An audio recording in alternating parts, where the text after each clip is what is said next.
Yep. Inside, I want to kill myself.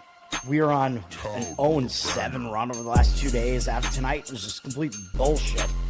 So that's how I'm going to start off this show. Horrible Sunday, 1-5. I don't even know what to tell you about that. I just don't want to do this anymore. I have never seen anything like this, man. With the slump continuing, 2 straight losses, not a good day at all. 0-4.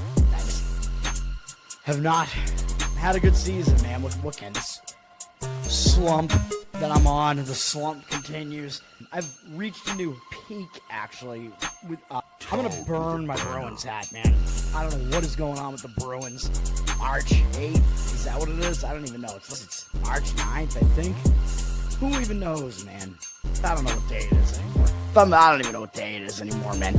Back with you after the worst day that I could possibly have. Back with you, as I always am.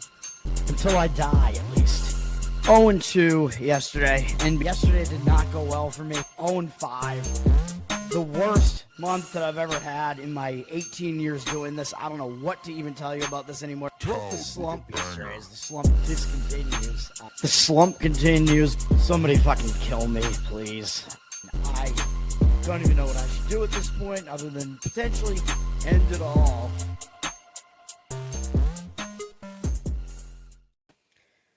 What's up, everybody? It's Toad back with you with Toadstool Sports Tuesday, April 21st. We went 2-0 on the show yesterday. We got the win with my Boston Red Sox, even though Sonny Gray landed weird and injured his leg or something, so he was out of the game probably in the 3rd inning or something.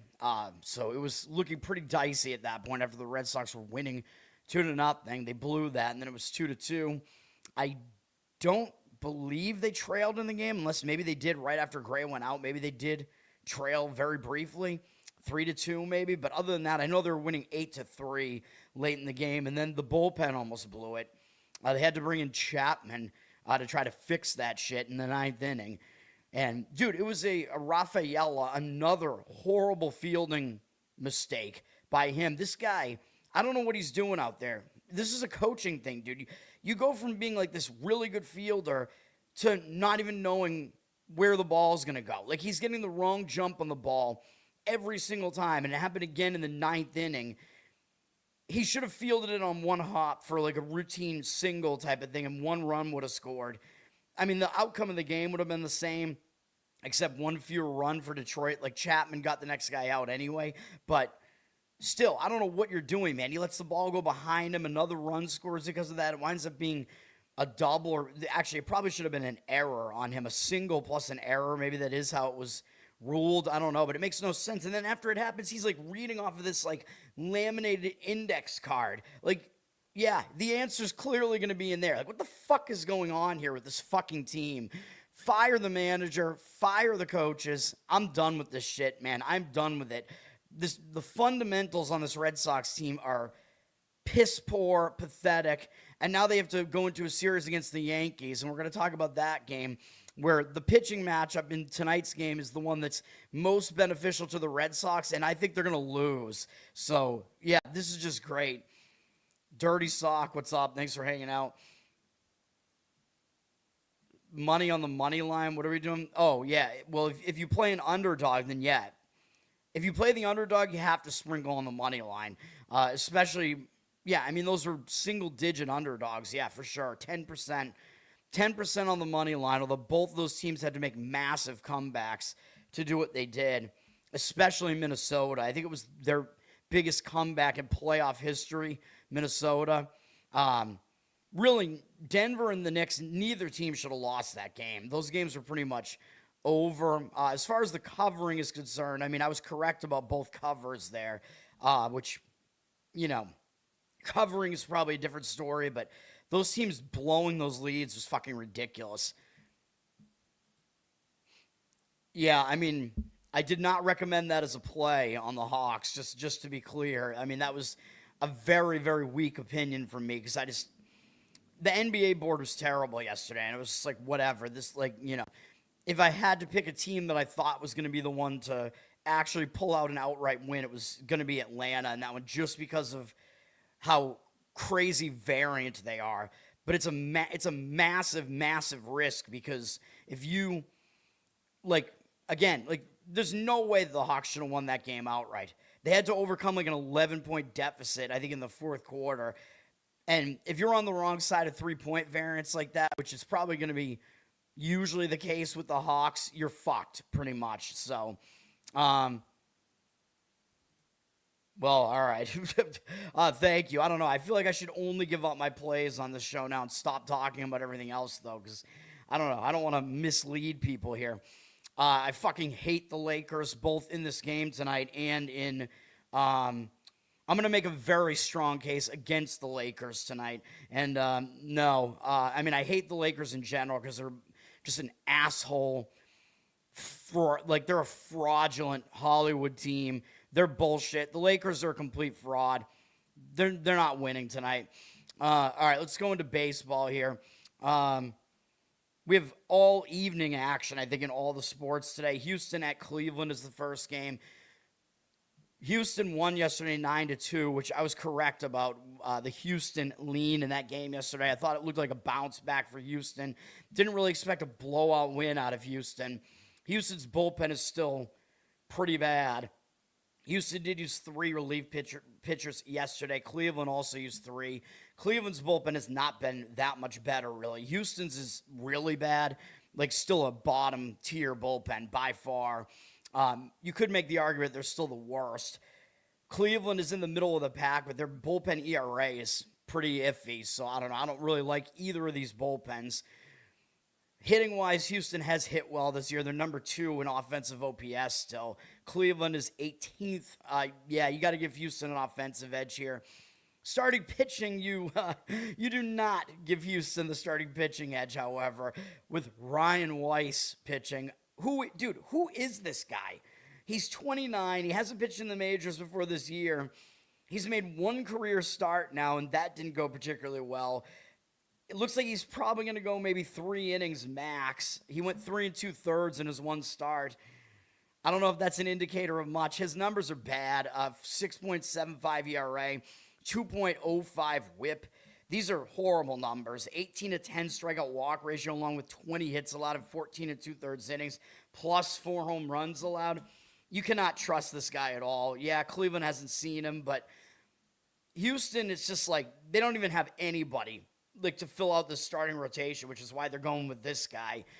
Doesn't look good, especially when he's going up against Parker Messick, who is a very talented young pitcher. 1.05 ERA, 0.78 whip on the season. The problem is, I don't know if we really want to play on him today because he's coming off a 112 pitch performance where he took a no-hitter into the 9th inning.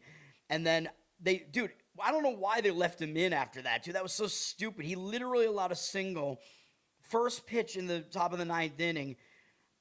I don't know what was going on there, dude. Why did they leave him in after that? As soon as he lost the no-hitter, take him out of the game. I don't know why they left him in. He wound up allowing 2 runs. It was an excellent performance from him, though, against the Orioles.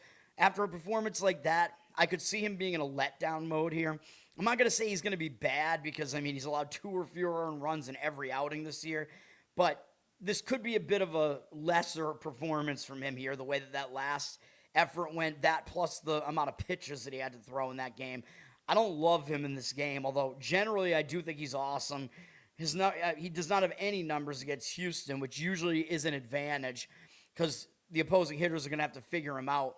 I was thinking maybe after that performance you want to fade Messick in his next start. You can't do it. You can't play Houston in this game with Weiss on the mound. That's just, this is a no-go. This game is, I don't want to do anything with it. Cleveland is at -142. They dropped from -160 for some reason. 91% of the tickets, 94% of the cash on Cleveland. I might still even have to lean to Cleveland after all that. They have the better starting pitcher here, the better bullpen, even though it's not even that good. Houston's likely to go to their awful bullpen earlier than Cleveland is, probably. I just don't see it. I think I still lean Cleveland in that game, but I don't want to do anything with it. Josh, what's up? Lightning, I agree with the Lightning. All right. Next game up is already one of my plays. It's just the way that it is, man. I have two plays in baseball. I'm going to give one play in hockey and one in the NBA. Finally, getting into NBA playoffs. I know I've been treading lightly so far. Hold on, I got to get rid of these. My ticker isn't up. My heart is dead, man. There you go. The ticker is up now. I got to not forget to do that because we're on this nice run right now after 2-0 yesterday, 30-12-2. There you go. All right. This next game up is a play. I have two baseball plays here. One is a side, which is this game. The other is a total in the later slate. And then, one NBA play, one NHL play. All right, Cincinnati and Tampa Bay. Cincinnati is going to be my play in this game on the money line here. These teams did play yesterday, though, and situationally, you can make the argument for Tampa Bay here because they did return home yesterday. And, I talk about how that return home spot is not a good spot usually, and a lot of times the team will not be fully focused in that game. And then if they don't do well, which, Cincinnati won that game 6-1, a lot of times that team will bounce back and perform better in the next game, but I just don't see it with this matchup. I'm going with the matchup here. I think it's too much of an advantage to Cincinnati, so I don't really see the situation being enough of a factor here. And while, yes, I think Cincinnati is not as good as people think they are, and maybe Tampa Bay, they've actually probably overperformed so far this year, even though I don't think they're that bad, but I think both of these teams are probably not quite as good as people think they are right now, but we're looking at the starting pitching matchup, which I'm going to get to in a second. The bullpens are a little bit of a factor here as well. Cincinnati used 3 relief pitchers yesterday. Tampa used 2, but Tampa's bullpen has really been struggling, although they moved up a little bit, but they still have an ERA over 5. They're 20th right now in WHIP. This is still not a trustworthy Tampa Bay bullpen, and while I don't really think Cincinnati's bullpen can continue doing what they've done, they've been much better than Tampa's so far. So I think Cincinnati does have a bullpen edge here. Their ERA in the 2s, even though it might go up a bit. Also, a little bit more impressive given that they play in a hitter-friendly ballpark. Offensively, Tampa Bay does have a better offense. Can't really deny that at the moment. They are 13th in OPS, although I don't think they're a great offense. I think their bottom 3 is basically like a hole. Although Cincinnati's offense has been terrible, and yes, we're going to have to deal with that, but I think we can deal with that in this game, given the starting pitching matchup here. Cincinnati has Chase Burns on the mound, man. He's a guy that I think you want to play on or just don't play the side in the game. I don't really imagine too many scenarios where I want to go against this guy, and I think he's still under the radar. He's also a fellow Italian because he was born in Naples, Italy. 2.42 ERA, 1.07 WHIP. Really good stuff there. Definitely, has big-time stuff, major league stuff for sure. He's been a little bit worse in his last couple of outings. Well, really just the outing against Anaheim wasn't good. That was at home, by the way. And then he bounced back pretty nicely with a shutout against the Giants, although the Giants are a weak team offensively. Overall, 22 strikeouts in 22 and a third innings, 9 walks. He's got to get that under control. He has alternated wild and not wild, though, and that would mean this is due to be a wild start, but I'm not sure that that's really going to be the case here. He's also only allowed 15 hits this season, so he's been really difficult to hit. Usually he does get a lot of strikeouts, and the wildness is really the one concern still with him. But Tampa Bay has never seen him before, and I like that. When you have this young pitcher who is good, and basically they've proven that at this point, and this lineup has never faced him before, I think that pitcher is going to have an extra advantage. So I like Burns for that reason. And the unfamiliarity on one side, well, we also have a ton of familiarity on the other side because Tampa Bay has Steven Mott's pitching, and he's the much older of these two pitchers. He's been good so far this year. I'm not going to say he hasn't. 3.8 ERA, 1.03 WHIP. That's good. He's gone, not quite so deep into some of these games. And yes, I realize Tampa Bay has won every one of his outings so far. Most impressively, yes, they did win against the Yankees. But other than that, he faced St. Louis, Minnesota, the White Sox. I mean, I don't know if I'm really sold on all that. Overall, his numbers are good. 21-6 strikeout walk ratio, 16 hits allowed, 21 and a third innings. But Yeah, I mean, this is a start where I just think that maybe he runs into some trouble here, man. Again, he's only gone five and a third innings his last couple of outings. Wasn't totally dominant against this really weak White Sox lineup. And now he's going up against the Reds, and the Reds are really familiar with him because he was on St. Louis for a while. So the Reds have a lot of familiarity with him. 53 at bats, 12-3 strikeout walk ratio is good for him, but the rest of these numbers are not good. The Reds have been able to hit him. 377 batting average, 996 OPS. And I think a lot of this was in relief appearances too. So usually when a guy comes in relief, you get their better stuff the whole time they're out there, which when they're a starter, they'll, get more tired during the start, and you won't get their best stuff later into the start and whatever. So, yeah, I think Cincinnati has some advantages in this game, man. We're going to do it. Cincinnati Reds, money line. The money doesn't seem to totally agree with this, although we're going to have to see how the market looks by the time the game actually happens. Tampa did drop from minus 115 to minus 105 here.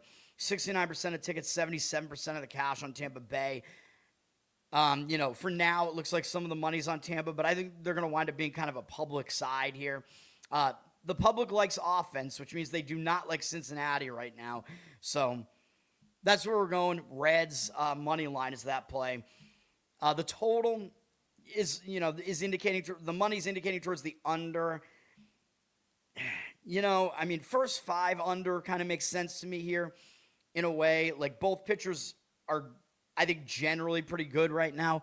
But again, I think the side is the better way to go here because I think you do actually have a pretty big starting pitching edge given this specific matchup and the familiarity versus unfamiliarity there. So Cincinnati is the play. All right. Milwaukee at Detroit. Detroit played yesterday and Milwaukee did not. So that is immediately not a disadvantage to Detroit because they played yesterday. Milwaukee, I believe, is actually they're continuing a road trip. My mistake. They're coming from Miami. But they had yesterday off. Detroit had to play in Boston yesterday, and they're returning home from that. Not a long road trip. It was just a trip to Boston, but still technically a return home spot. So sometimes when teams return home, it's not a good spot for them. So a lot of things lining up towards Milwaukee in this game. Milwaukee has the rest. Milwaukee does not have the better bullpen, although they're rested at least. Detroit did have to use some relief arms yesterday. They used 3.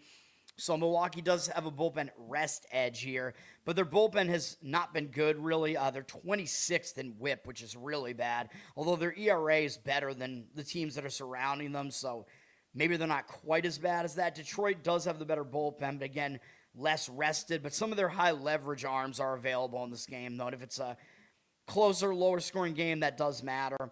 So Detroit, yeah, they still have a little bit of a bullpen edge. Milwaukee, they've had some injury issues throughout their lineup. I think their lineup is generally better than where they are right now, sitting middle of the pack. Detroit is actually sitting 2 spots ahead of them, 12 versus 14 in OPS right now. I think it's close. A healthy Milwaukee lineup would be better than Detroit's, but I don't know if I don't think they're fully healthy right now, and that's kind of the issue. Milwaukee, let me see. Yeah, it looks like Vaughn, Churio, we already knew was hurt. Yelich has been hurt for a bit now. So there are definitely some injury issues with this Milwaukee team here. But I think they have a better starting pitcher here with Kyle Harrison, who the Red Sox traded away. He's pitching well this year. 3.07 ERA, 1.09 whip, 15-4 strikeout walk ratio is pretty good. Only 12 hits in 14 2/3 innings. Hasn't gone that deep into any of his outings yet, but he's been pretty good. He did face some kind of weak lineups in here, except for Washington, who has been hitting well, and that was his weakest start. So maybe he's not quite that good, but he does look pretty good so far. I think he will actually continue to do well here. Detroit, however, has hit him pretty well in 13 at-bats. It's a very small sample, but they do have a 462 average and 1,072 OPS against him.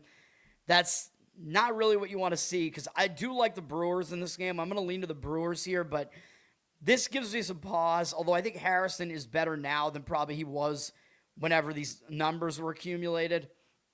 But it's something to, take note of at least. 5-2 strikeout walk ratio against them. But yeah, Harrison's numbers not good in a very small sample size against Detroit. And he's going up against Keter Montero. I don't even really know how you pronounce his name, but 3.31 ERA, 0.86 whip. He's actually been good on the season so far. He was mostly a relief pitcher for the Tigers, or kind of like an opener type of dude, or like a follower who would come in after an opener, but they're just using him as a starter right now, and he's been pretty good so far. 15-2 strikeout walk ratio, 12 hits allowed in 16 1/3 innings. Even in his worst start, which was pretty much, well, I would say probably it was the St. Louis one, really, but last time out he gave up 4 earned runs against Kansas City, but he still had 5 strikeouts, no walks. Got a little bit unlucky in that outing, I would say. So he's been good as well. He's not necessarily someone I really am jumping out of my seat to fade right now. His numbers against the Brewers are not great. In 18 at-bats, small sample, 5-1 strikeout walk ratio, 278 average, 871 OPS. Keeping in mind, this is excluding these hitters that are hurt from Milwaukee. So those numbers do not include those hitters that I just mentioned that are all injured right now. But still, Montero, not great numbers there. Given the situation here, I like Milwaukee in this game, but yeah, I mean, the money doesn't look like it's agreeing with me. After Detroit dropped from -125 to -107, we have 60% of the tickets on Milwaukee, 67% of the money, though, on Detroit. I could see arguments to be made for an under in this game, even though, yeah, Detroit, again, they did use a little bit of their bullpen yesterday. Milwaukee's has been a little bit questionable, but it is rested. You could get decent starts out of both of these pitchers, maybe, but then again, they both don't have good matchup numbers, so that makes me hesitate as well. But I think my best opinion in this game is the Brewers. But yeah, I would be careful with that because, again, the money is not agreeing with me right now, which might change by the time the game happens. But I'm staying off of it. St. Louis at Miami. These two teams did play yesterday. Miami won 5-3. Miami, let me see. Miami's they used 4 relief pitchers yesterday. St. Louis used 2, but St. Louis has had a pretty bad bullpen this year. They're 23rd in bullpen whip. Their ERA is well above 5, which is pretty bad. Miami does have the better bullpen. They're sitting at 6th in bullpen whip right now, and their ERA is also good in the 3s, so you got to give them a bullpen edge here, even though they used a little bit more of theirs yesterday. Miami is 8th in offense as well. St. Louis has been better than expected. They're somewhere middle of the pack. I think, where are they at? Yeah, 16th. Probably Miami does have a little bit of an edge in both of those departments, though I just don't think St. Louis is a good team, even though they look like they have a decent record right now. I'm not buying it, although I don't think Miami's that good either. Dustin May is pitching for the Cardinals.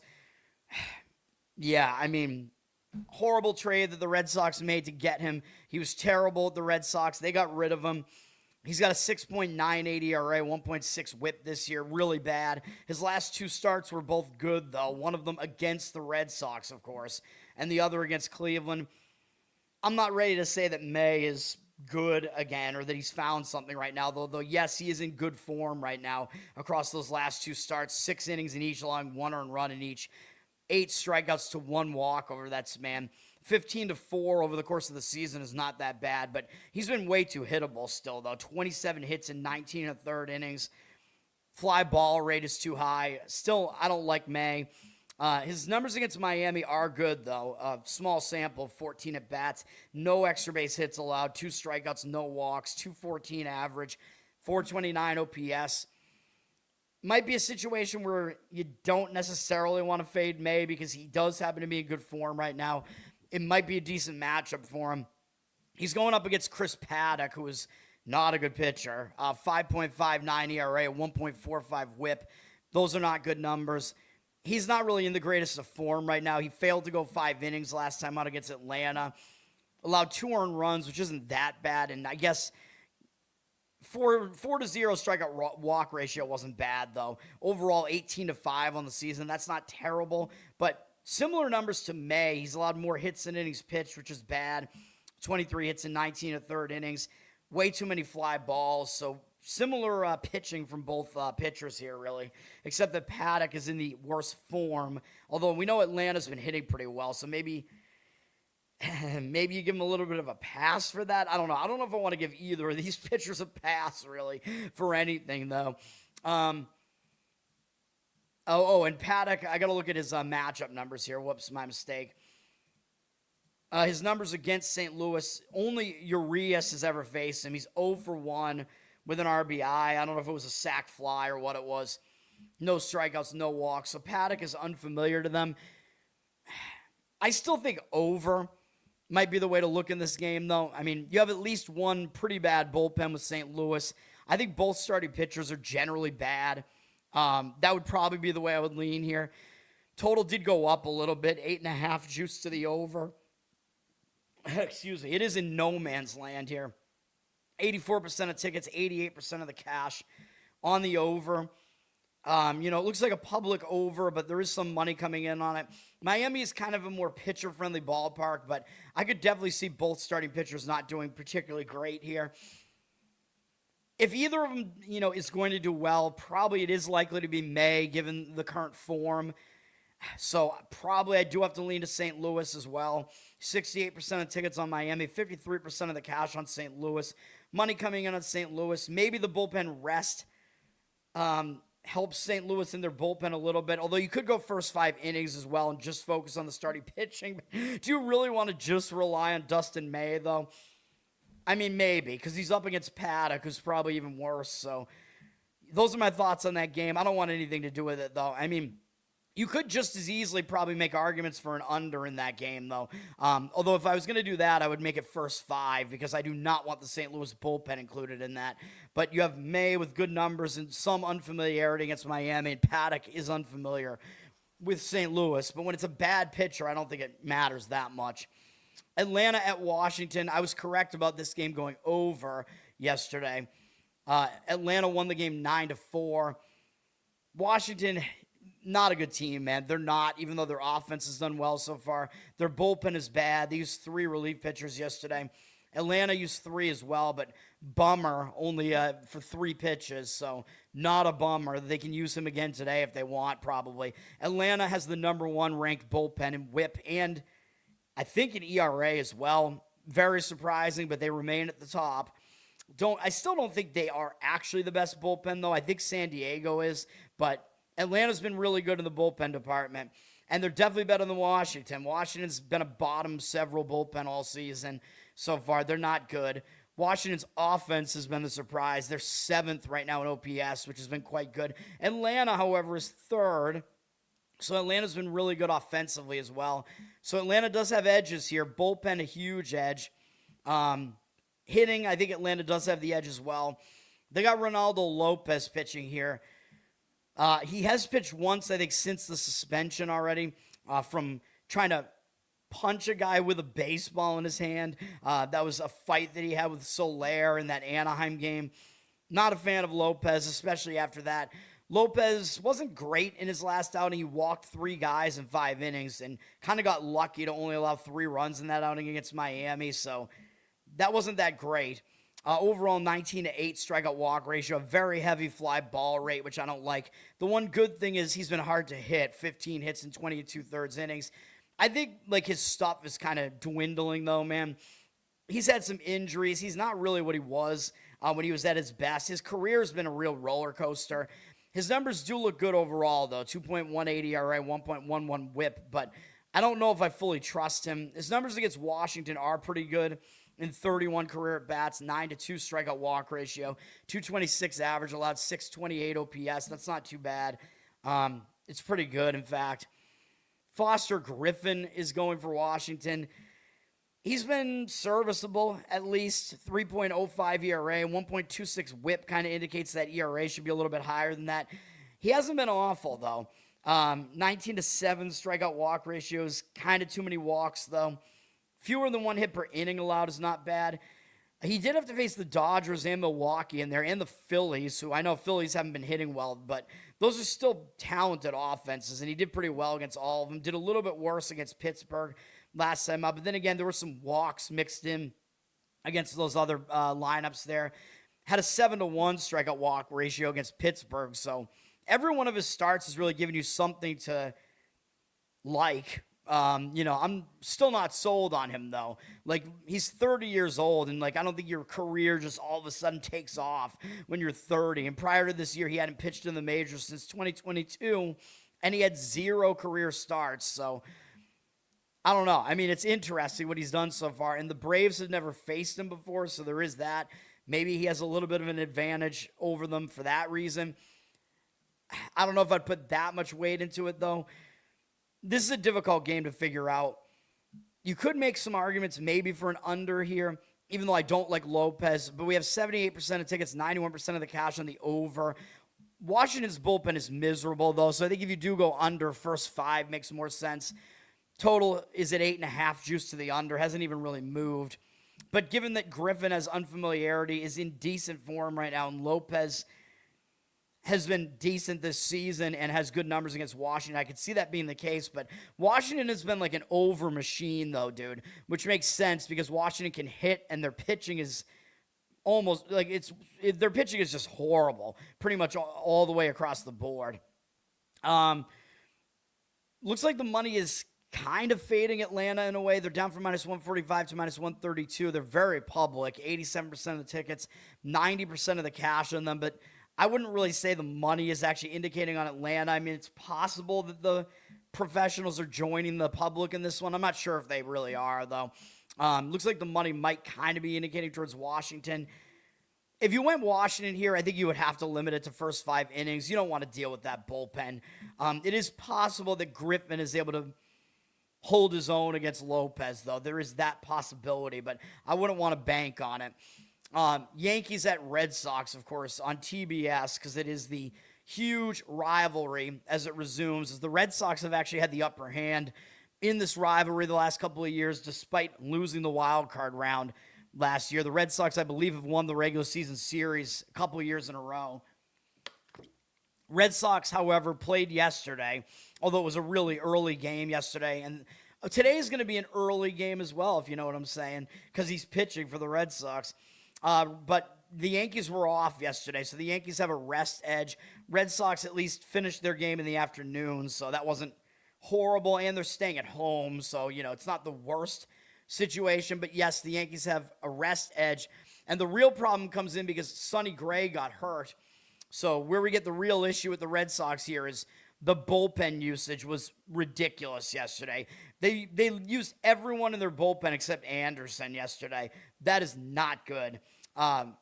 So the Red Sox, even though they have the better bullpen here, that's going to probably negate their bullpen advantage here because they're going to have to use guys two days in a row.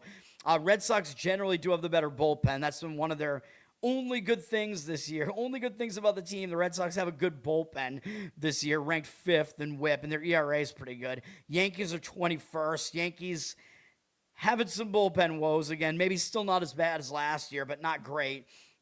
Yankees obviously have started hitting, though. They're clearly the better offense here. They're ranked 6th now in OPS. The Red Sox are very bad, 24th. Red Sox helped themselves a little bit with the offensive numbers yesterday, but their offense, I do think, is a little bit better than that, though. I think the Red Sox are more of a slightly above average offense. If you look at who they actually have on the roster, it's just they have not come around yet. Luis Gil is pitching for the Yankees, and you look at this pitching matchup on the surface, this is the best starting pitching matchup for the Red Sox in this series with Early against Gil. But then you start digging into these numbers, and I'm like, I don't know if I like it. But on the surface, Gil, yeah, he doesn't have good numbers right now. 7 ERA, 1.44 WHIP. That's not good. He's been wild. He's only made 2 starts so far because he's coming back from injury, and he walked multiple guys in both outings. He wasn't good in either outing, obviously, based on those numbers. 7-5 strikeout walk ratio is pretty bad, and 9 innings pitched. Usually he's pretty difficult to hit, though, and he's just wild. But the Red Sox have actually not hit him well. In 54 career at-bats, 15-8 strikeout walk ratio, so he does have a lot of walks, but it's very Gil-like numbers because the Red Sox only have a 111 batting average off him. They only have 1 extra base hit, which is a double from Masa Yoshida. 355 OPS against Gil has really good numbers against the Red Sox outside of the walks. Going up against Connolly early, who I think generally is the better pitcher. 2.29 ERA. His whip is a little bit too high, though. 1.27. He might improve, though, because he's like super young. He's 24. He made his major league debut last year, looked pretty good. His walk number is the real concern right now. He has 20 strikeouts, 10 walks, and 15 hits allowed in 19 and 2/3 innings. Everything looks pretty good except for except for the walks, He's got to get that down. He's walked 2 apiece in each of his last 2 outings. Not too bad. He's only made 1 home start, but it was actually his worst outing against San Diego. So that's not a great sign that it looks like he's been pitching better away from home for whatever reason. I don't know if it's because of the pressure or maybe it was a fluke. That was his most walks that he had as well. 4 walks in that outing at home, which might indicate that maybe it's the pressure more so than the fact that Fenway is a hitter-friendly park.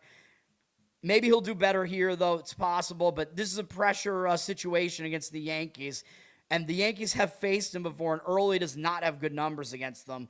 It's a small sample size, 16 at bats, 5-1 strikeout walk ratio. 15 would be insane. 5-1 strikeout walk ratio, 312 average allowed, 790 OPS. That's not that good, so a lot of it gives me pause, man. The fact that the Red Sox totally burned out their bullpen yesterday. The specific pitching matchup numbers don't look very good for the Red Sox here. Just on the surface, yes, I think early is better than heel, like I said, but a lot of things coming into play in this game make me not like the Red Sox very much. The Yankees are a public side. The market read is basically saying to take the Red Sox here. I don't want to do it, though. 73% of tickets, 71% of the cash on the Yankees, so they're a very public road underdog-ish, if you want to call them that. Market read is indicating on the Red Sox, like I said. Money is indicating on the under as well, which I don't know if I buy into that. I mean, I could see that. I think the under in the first 5 innings kind of makes sense in a way because Heel has been good against the Red Sox, and early definitely has the chance to improve his numbers against the Yankees here. So I could see some arguments for an under in the first 5 here. I would not want to deal with this Red Sox absolutely worn out bullpen, or really the Yankees bullpen, even though it is rested. Yeah, and if I was going to go Red Sox, maybe you even go first 5 on it. I don't know. I mean, it sounds crazy because the Red Sox have a better bullpen, but it's just their bullpen rest is so bad and almost negates everything. Like, it makes me almost lean to I think I'd probably slightly lean to the Yankees in this game. I don't want it. I don't want it to happen. I don't want to say it. I hate it. I hate everything about it. The Red Sox fucking suck. It's just bad. Really, really bad. Well, yeah, the Nats' meltdowns are because their bullpen is absolutely terrible. Massa, he had the walk-off hit the other day in that extra inning game. The only RBI in that entire game. He's good, dude. Like, everybody was shitting on him because he got injured and then he wasn't hitting well last year. And I'm like, yeah, but they're not even putting him in the lineup anymore. And the year before that, he had pretty good numbers. So I'm like, he's going to come around, and he is. Minnesota at the Mets. Are the Mets finally going to break this losing streak? They might. I mean, they have a huge starting pitching edge in this game, and I think Minnesota is definitely overrated. They've already dropped to a 500 record now because they've lost 4 straight games, which might mean maybe they're in line for a bounce back because they did just get swept by Cincinnati.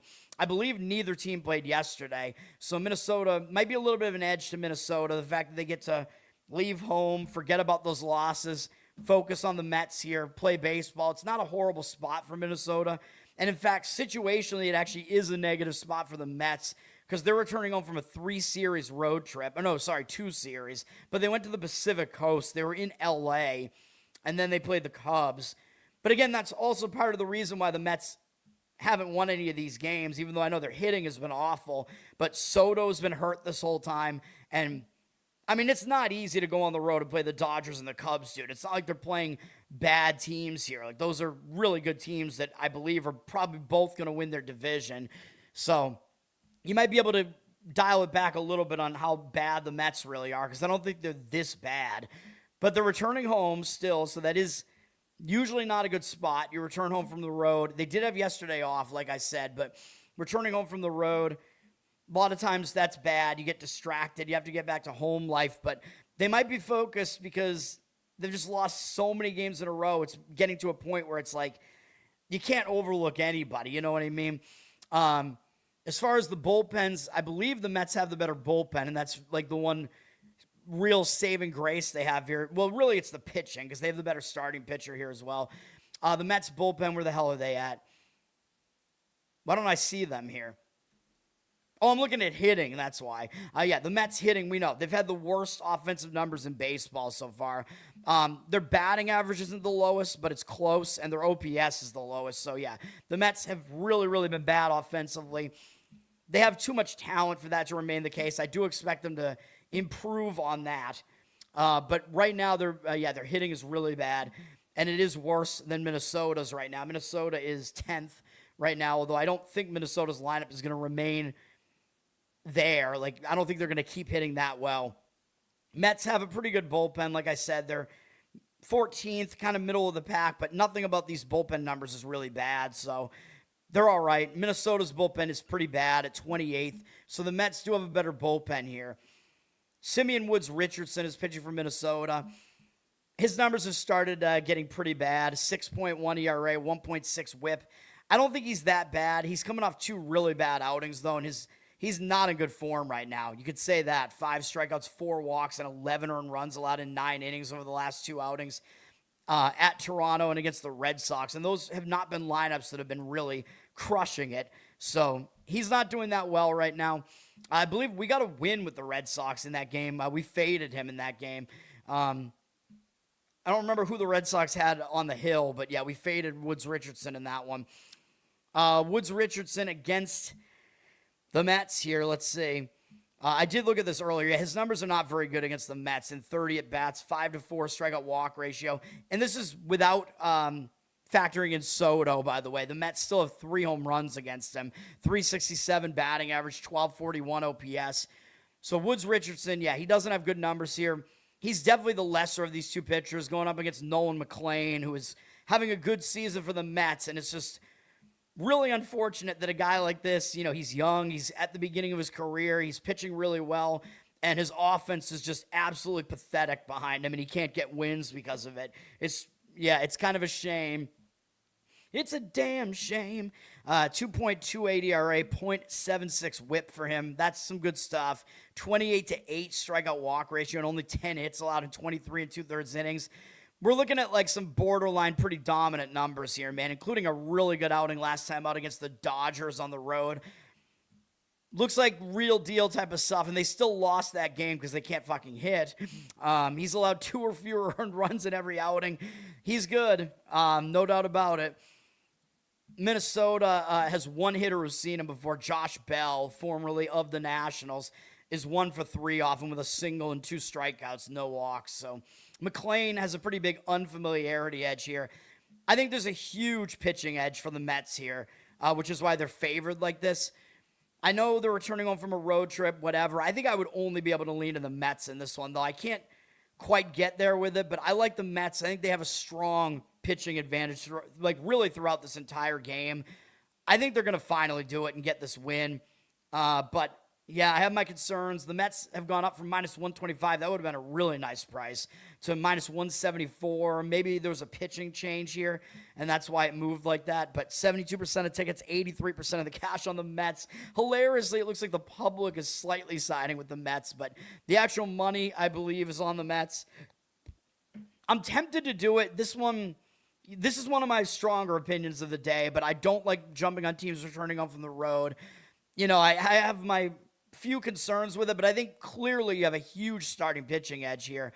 And Minnesota, I don't think their offense is so good that they're going to I don't think Minnesota's going to have a huge lead in this game at any point. Let's just put it that way. I think the Mets are going to be in this thing the whole time.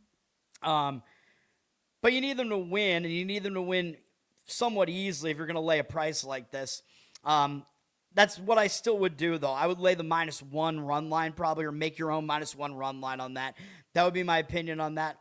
I don't want to do it completely, but I kind of want that feeling of, yes, I was on the Mets when they broke this horrific losing streak. You know, it will feel good if you are on it, but Yeah, I mean, the pitching matchup looks great for the Mets, though, to me in that game.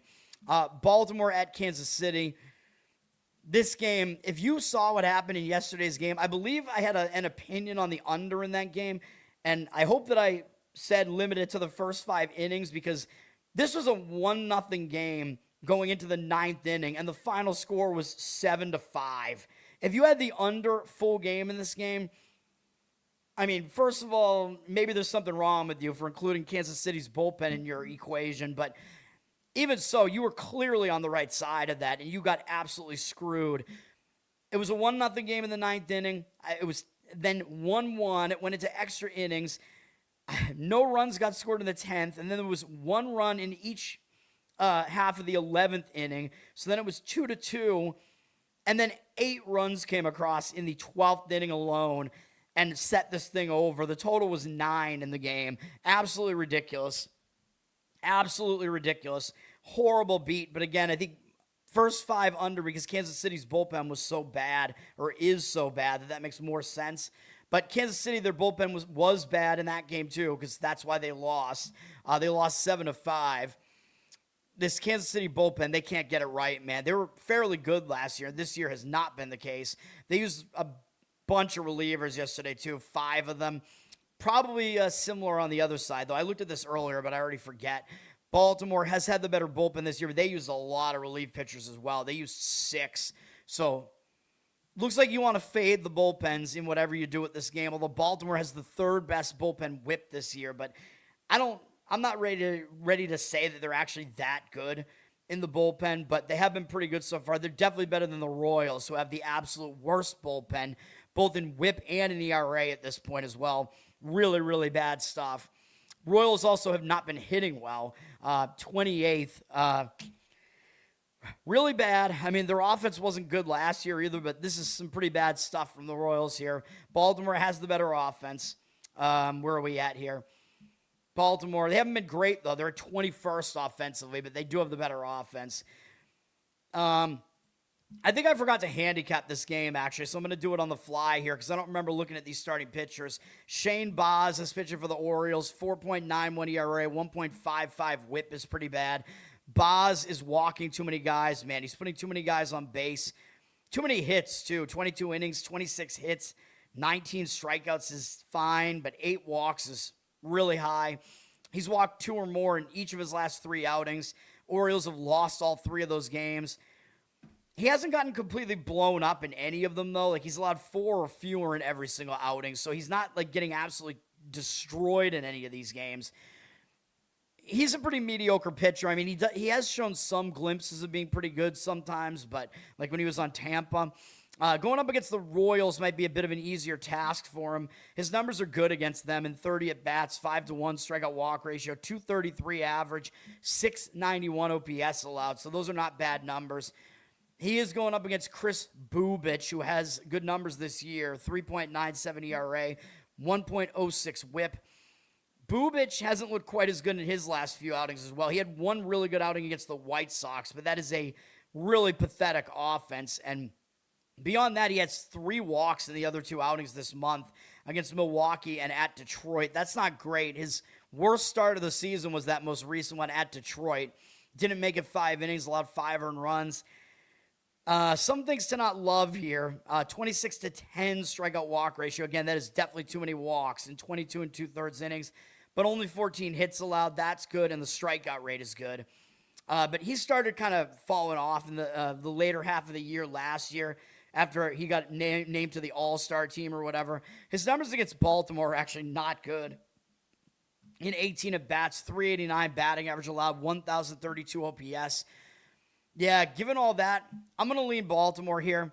The money's completely disagreeing with me on that, but I think Baltimore, you could make the argument they have the starting pitching edge here just based on the matchup numbers I just showed you.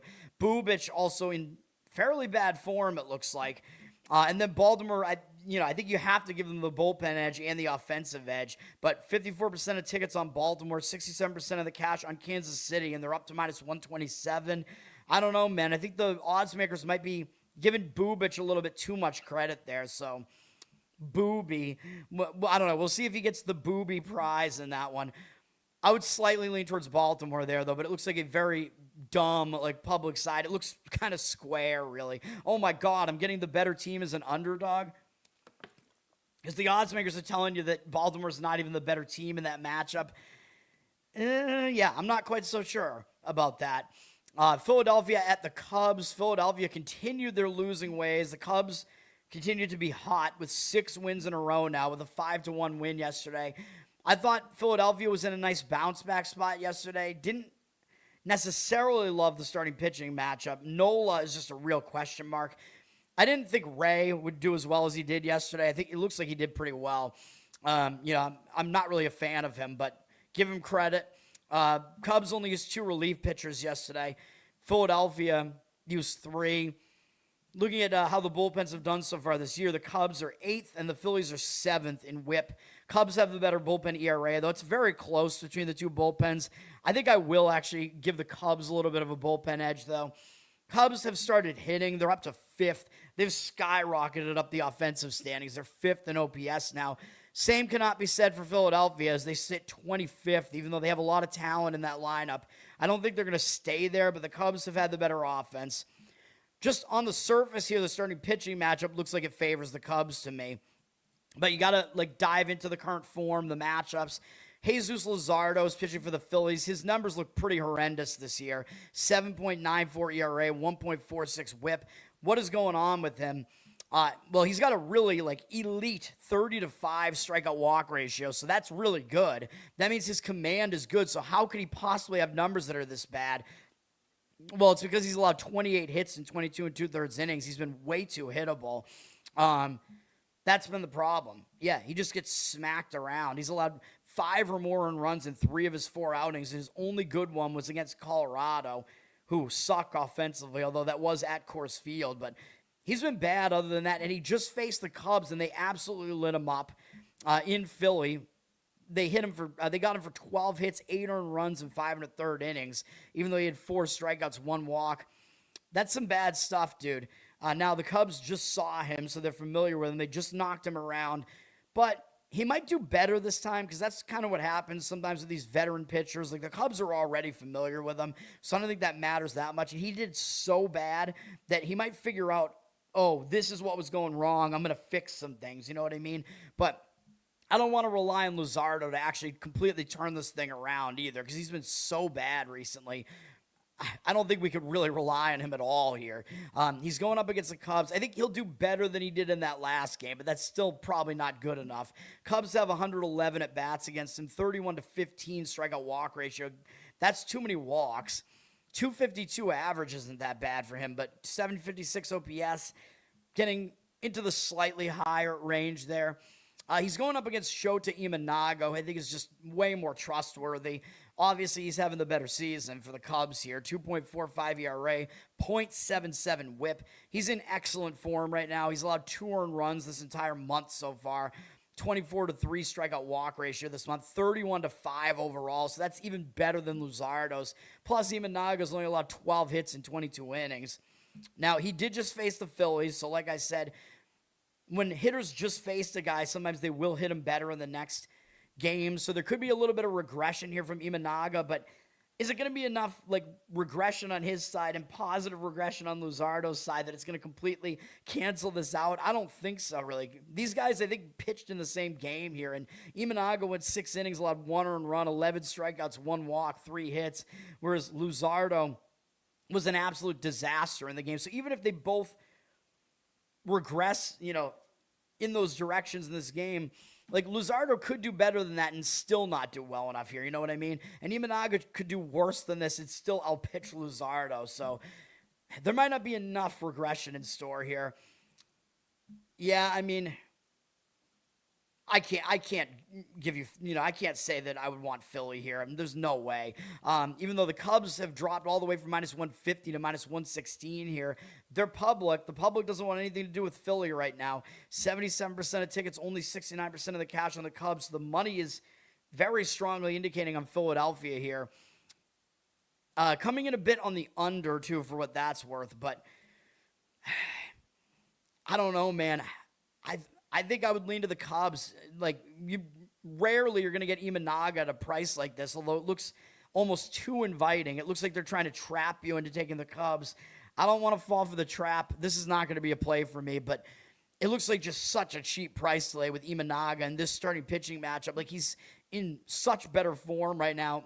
And on top of that, I didn't even look at the matchup numbers, did I? I think he has the better matchup numbers as well, yeah. Well, against Philly, he's got 37 at-bats worth, 15-2 strikeout walk ratio, 243 average allowed.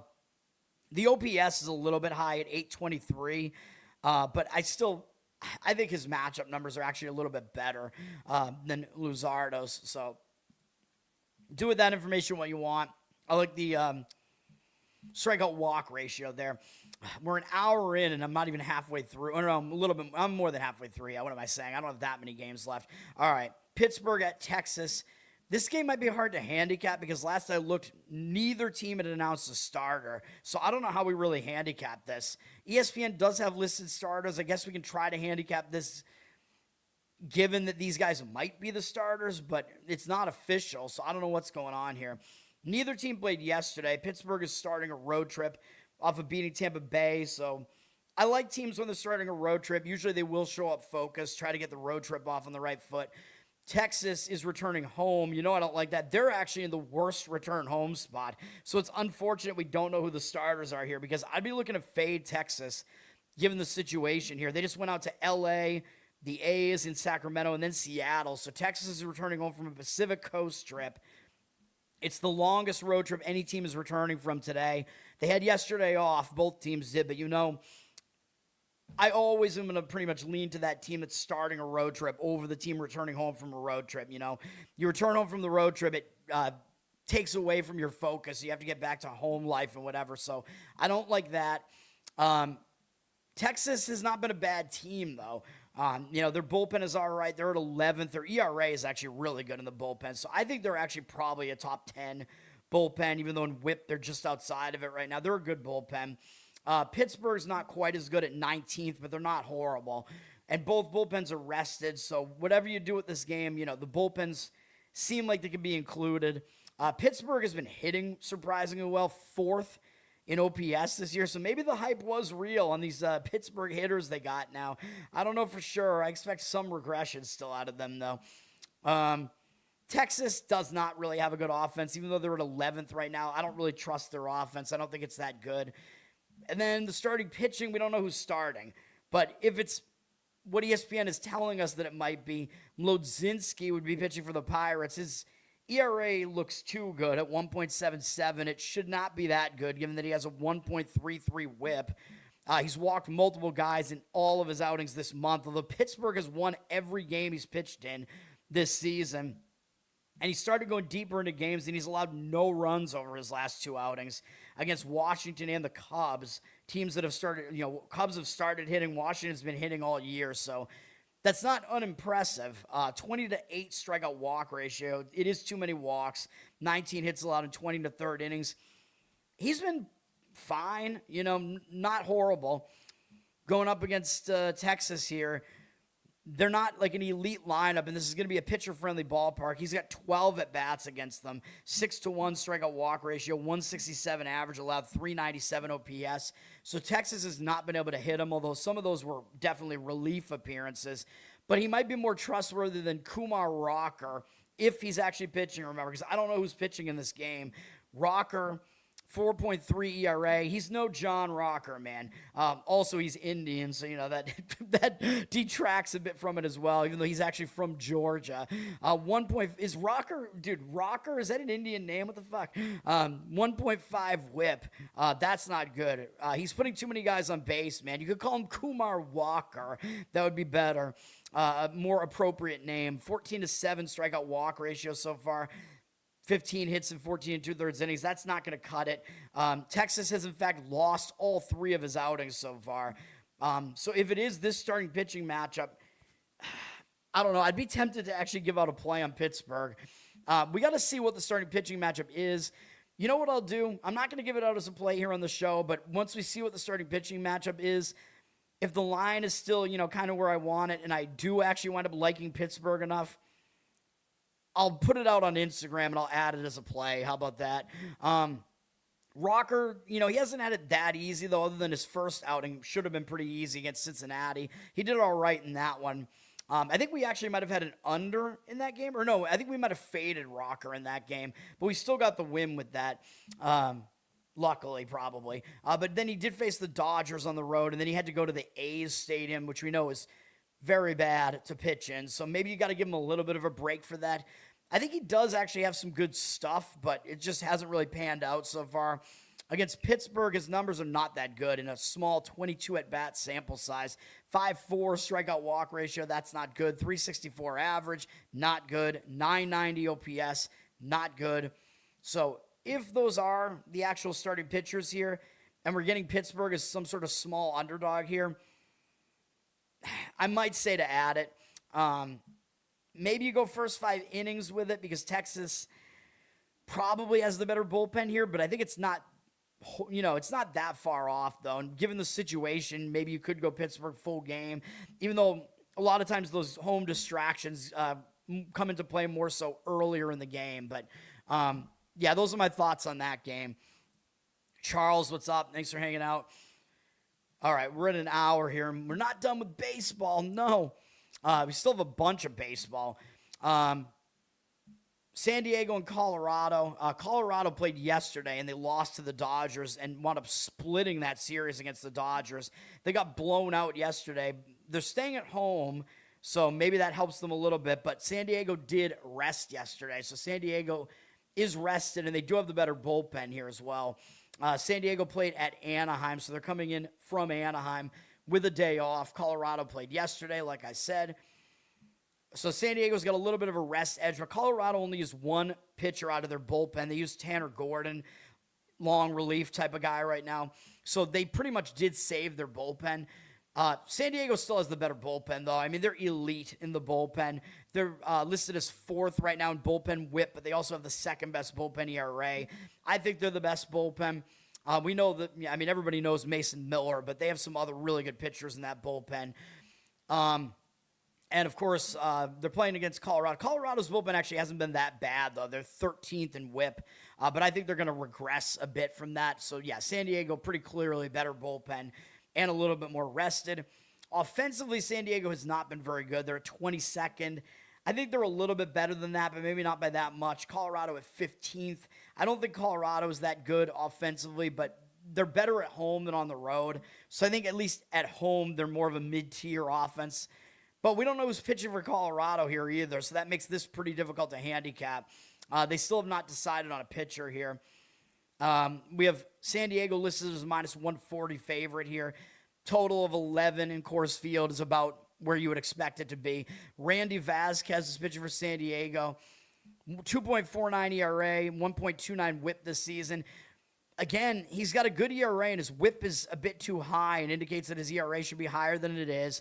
His walk issues might be making a return here because he did just walk 4 guys against Seattle in his last outing.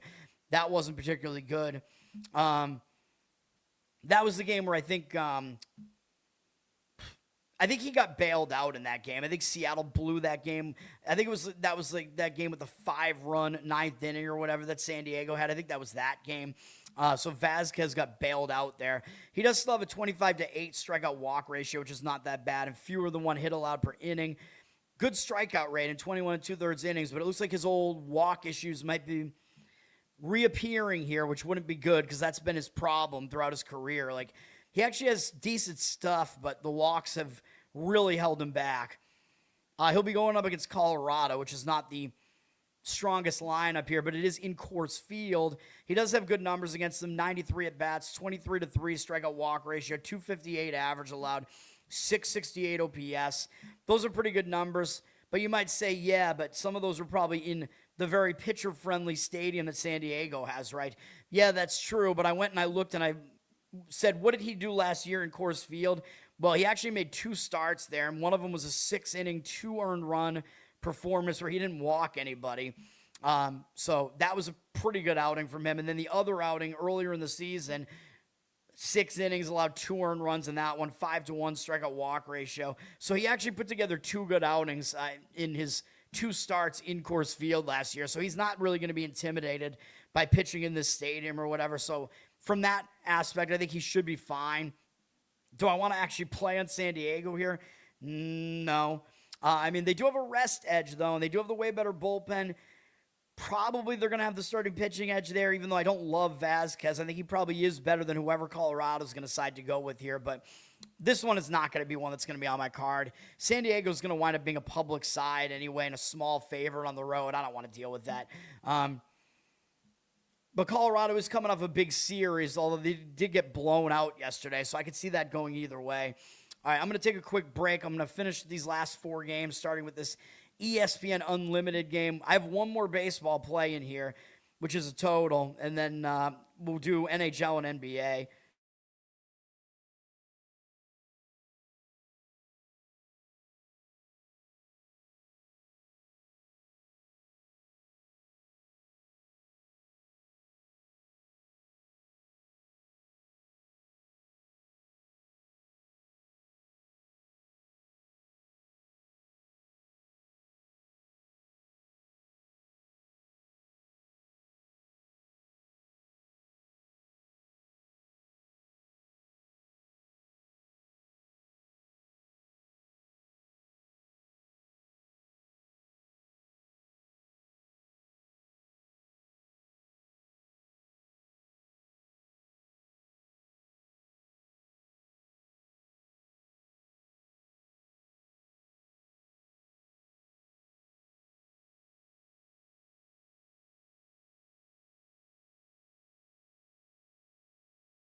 All right, let's finish off baseball here.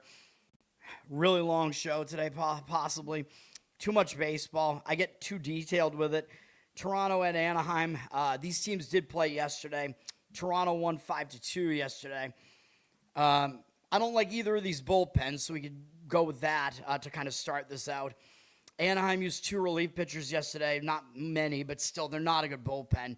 And neither is Toronto really right now. Toronto's probably the better bullpen, but they did use 4 relief pitchers yesterday. They're bullpens that I would not mind fading. Toronto's 18th in bullpen whip right now. ERA is almost 5. That's not good.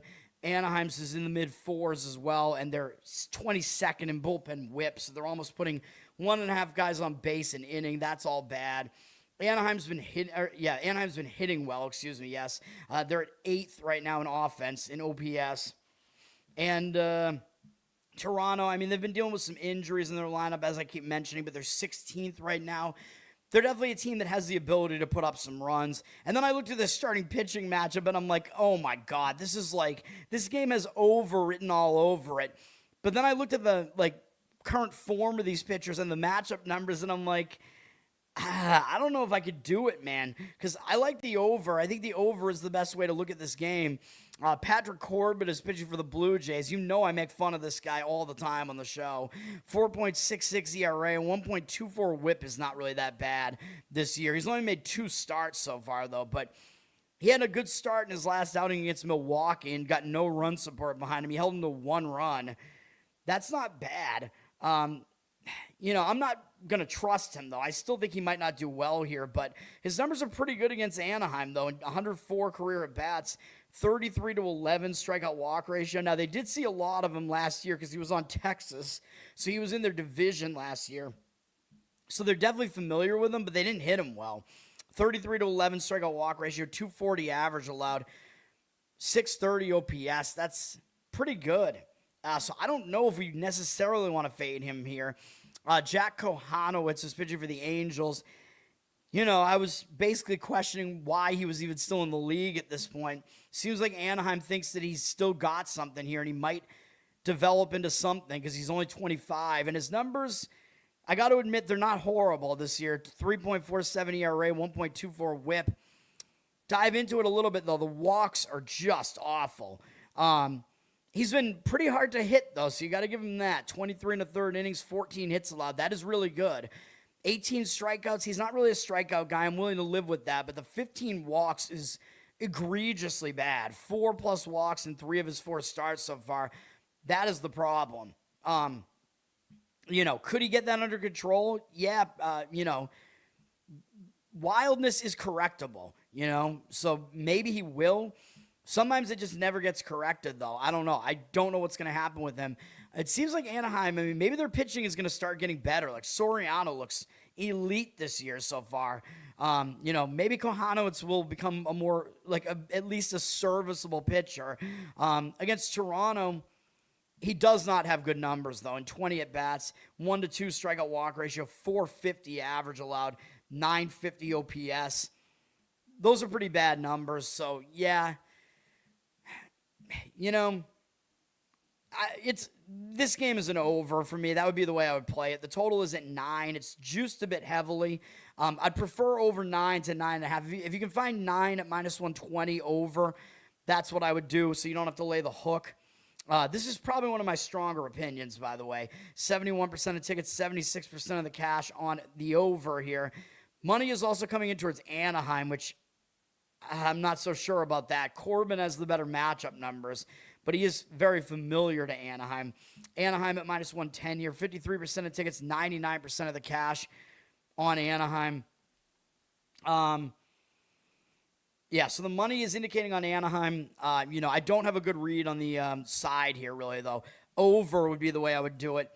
Again, find the 9 over at -120 if you can. If you have to go to 9.5, it's a little bit more risky because you're off of that key number there. Key number is 9 because it breaks the 4-4 tie. Those are my thoughts on it. It's tempting, to be honest. It's tempting to add that to my card. I like that one, and I like the Mets. Probably like this one a bit better, though, actually. I'm tempted, man, because, why am I not doing it? Really, it's just, I don't know, Corbin's matchup numbers. It's a big sample size, and he has been good against Anaheim. So, all right, I'll stay off of it, but, yeah, I like over in that game. A's at Seattle. The A's won yesterday 6-4. Seattle had a lead early in the game and blew it. Kind of surprising because Seattle does have the better bullpen generally, but their bullpen seems like it's a little bit overworked right now. They used 4 relief pitchers yesterday. That's not good. But generally, the A's bullpen is not better than Seattle's. They used 3 relief pitchers yesterday. I think you still got to give Seattle a bullpen edge here. A couple of their better relievers didn't pitch yesterday. I think Bizzardo and what's the other dude's name? Munoz, Senor Smoke. Those guys didn't pitch yesterday. Those are 2 of their better relievers, so they're available today for sure. They are the better bullpen in general, though Seattle's bullpen has kind of fallen in the rankings a bit. I'm looking at offense here. Fine, I'll look at offense first. The A's are 19th in offense. Seattle 23rd. This is based on OPS. I think the A's probably do have the better offense. I think both offenses are actually better than what we've seen so far from them. Seattle, like I said, they dropped to 16th in bullpen whip, but their ERA is still better than all these teams around them. I think they're a pretty decent bullpen. I think they're probably a top 10 bullpen. A's, the same cannot be said for them. They're like a bottom 10 bullpen, in my opinion. They're 23rd right now. So, yeah, I think you can definitely agree that Seattle has the better bullpen here. Jacob Lopez is pitching for the A's. He showed some signs last year. Was getting a lot of strikeouts with that movement on that curveball.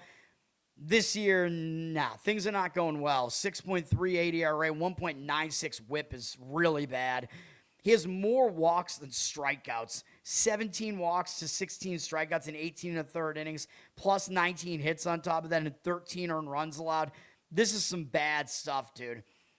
Even though he hasn't had any, really egregiously bad outing, every outing has been shaky at best, with 3 or more walks in every outing. This is not good. He is at least going to a more pitcher-friendly ballpark here, but Seattle has hit him well, but it's only in 9 at-bats. They've hit 2 home runs off him, both from the big dumper. 1 strikeout, 3 walks against them, 444 batting average, 1806 OPS. Lopez, bad matchup numbers, even though it's a small sample size. He's in bad form. Doesn't look like things are going to go well for him in this game. He's going up against Luis Castillo, who I think is pretty clearly the better pitcher. Right now, his numbers don't look good. 5.4 ERA, 1.8 whip. We lost going against him in his last outing, but he was better than it looks in the last outing. The fielding screwed him. He gave up 3 unearned runs in his last outing and just couldn't get out of there. So I'm going to give him a little bit of a pass for that, even though it was against San Diego. It doesn't really hit that well. It was in a pitcher-friendly park in San Diego, but so is this at home. And Luis Castillo, basically all of Seattle's pitchers tend to be better at home, including him. He's obviously better than what we've seen out of him so far. 17-7 strikeout walk ratio is not great. 26 hits allowed is really a big problem in 18 1/3 innings, but pretty much all of that came in like one outing against Houston, though, or at least most of it did. But that San Diego start was better enough than his previous two starts, and I think he's coming back into form here, it looks like to me. And again, we know who he is. Like, he's been around for a long time. I don't think he's just completely falling off a cliff at 33. He's definitely not old enough for that. So I think he is going to start pitching better. His numbers against the A's are okay. In 69 at-bats, 17-2 strikeout walk ratio, 261 average allowed, 803 OPS is a little bit concerning. Jeff McNeil really is the guy that's just done pretty much all the damage, though. 6 for 13 with 2 home runs. If he pitches around him and a couple of doubles, if you can pitch around him, you know, I mean, he's only going to – Castillo's only going to have to face him like probably 3 times. So if he's even out there long enough for that. But yeah, I like Seattle in this game. The money is disagreeing with me on that one too strongly. Seattle's at minus 158, but I think they clearly have the better starter. I think they have the better bullpen. 74% of the tickets are on Seattle. 74% of the cash on Oakland, the homeless A's. Dude, just move to Vegas already, or just start calling yourselves the Vegas A's or something. Come on, man. Whatever, it's stupid. The Athletics. But anyway, yeah, the money looks like it's coming in on the A's, but given that Seattle lost last night, they're kind of in a bounce-back spot. They're winning a large chunk of that game. Again, I think they have the better pitching throughout this game. I don't see it. I think Seattle wins. That would be my opinion there. I don't want to make it a play, though, especially not with a market read like that. White Sox at Arizona. Arizona, neither of these teams played yesterday. Arizona's staying at home. They did lose a 4-game win streak, but they got blown out. So I could see it going both ways. Like sometimes when a team loses a win streak, they'll be hung over into the next game. On the other hand, you get blown out at home. Sometimes you'll bounce back from that. So maybe Arizona will bounce back. The White Sox are traveling in from the A's, so they're already out west, basically, and now they're coming in after beating the A's in that series. Noah Schultz, by the way, I was a game too early on Noah Schultz because he actually pitched pretty well in his second career outing there in that horrible A's stadium. Schultz actually looked pretty good in that game. I'm going to continue to kind of think he's kind of the real deal, but he's not pitching in this game, though. The Vegas stadium, what does it look like? I have no idea what it looks like. I'm assuming it's not ready yet. In this game, so we have rested bullpens, but I still don't like either bullpen, although the Diamondbacks have been the second best bullpen in WHIP, even though their ERA is above 4, and they have no lefties in it, and their bullpen stunk last year. I'm not ready to buy it. I'm still not buying it, even though I will buy that they're better than the White Sox bullpen, who's been second worst in WHIP and have a really bad ERA as well. So I'll buy that at least. I'll give you Arizona has the better bullpen than the White Sox, okay? I'm not that crazy. But I think they might both be fadeable bullpens, so they are both rested here. Hitting-wise, Arizona is the better offense, even though they haven't done great this year. 19th right now. The White Sox have been pretty pathetic, though.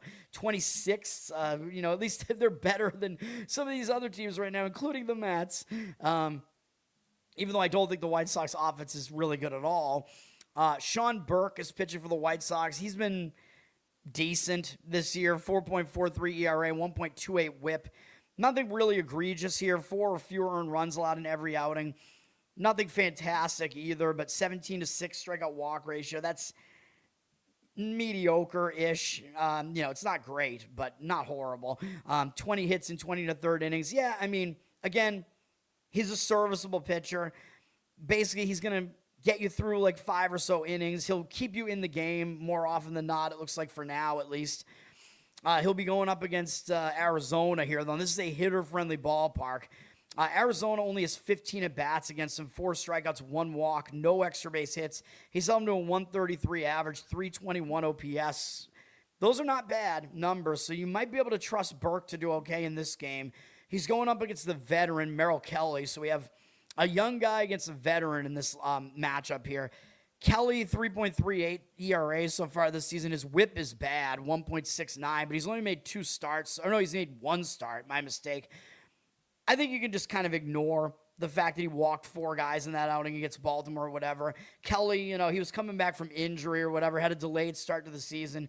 He pitched pretty well last year when he was on Texas, but Texas seems to correct like all their pitching issues. Still, I think Kelly's all right. I mean, I think he's back on Arizona. I think he was on Arizona in the past, but I think he's an okay pitcher generally. But yeah, he had 4 walks, but again, maybe it was just because he was shaky making his first start of the season. He allowed 2 earned runs in that outing against Baltimore. He's making his home debut here now. He's going up against a putrid White Sox lineup. They only have 9 at-bats against him, but they have actually hit him.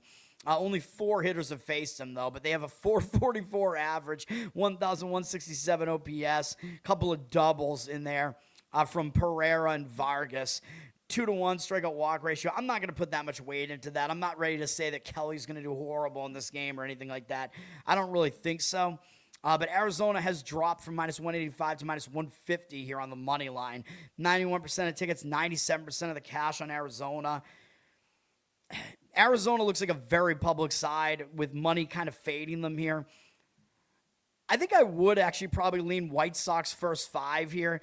Even though it looks like it might be bounce back territory for Arizona here, I think Burke could actually probably duel with Kelly here, potentially maybe get the White Sox through those 5 innings close. So maybe like a run line, first 5 innings, White Sox makes sense here. I don't want to deal with the White Sox bullpen, though. And money, for some reason, is coming in on the under in that game.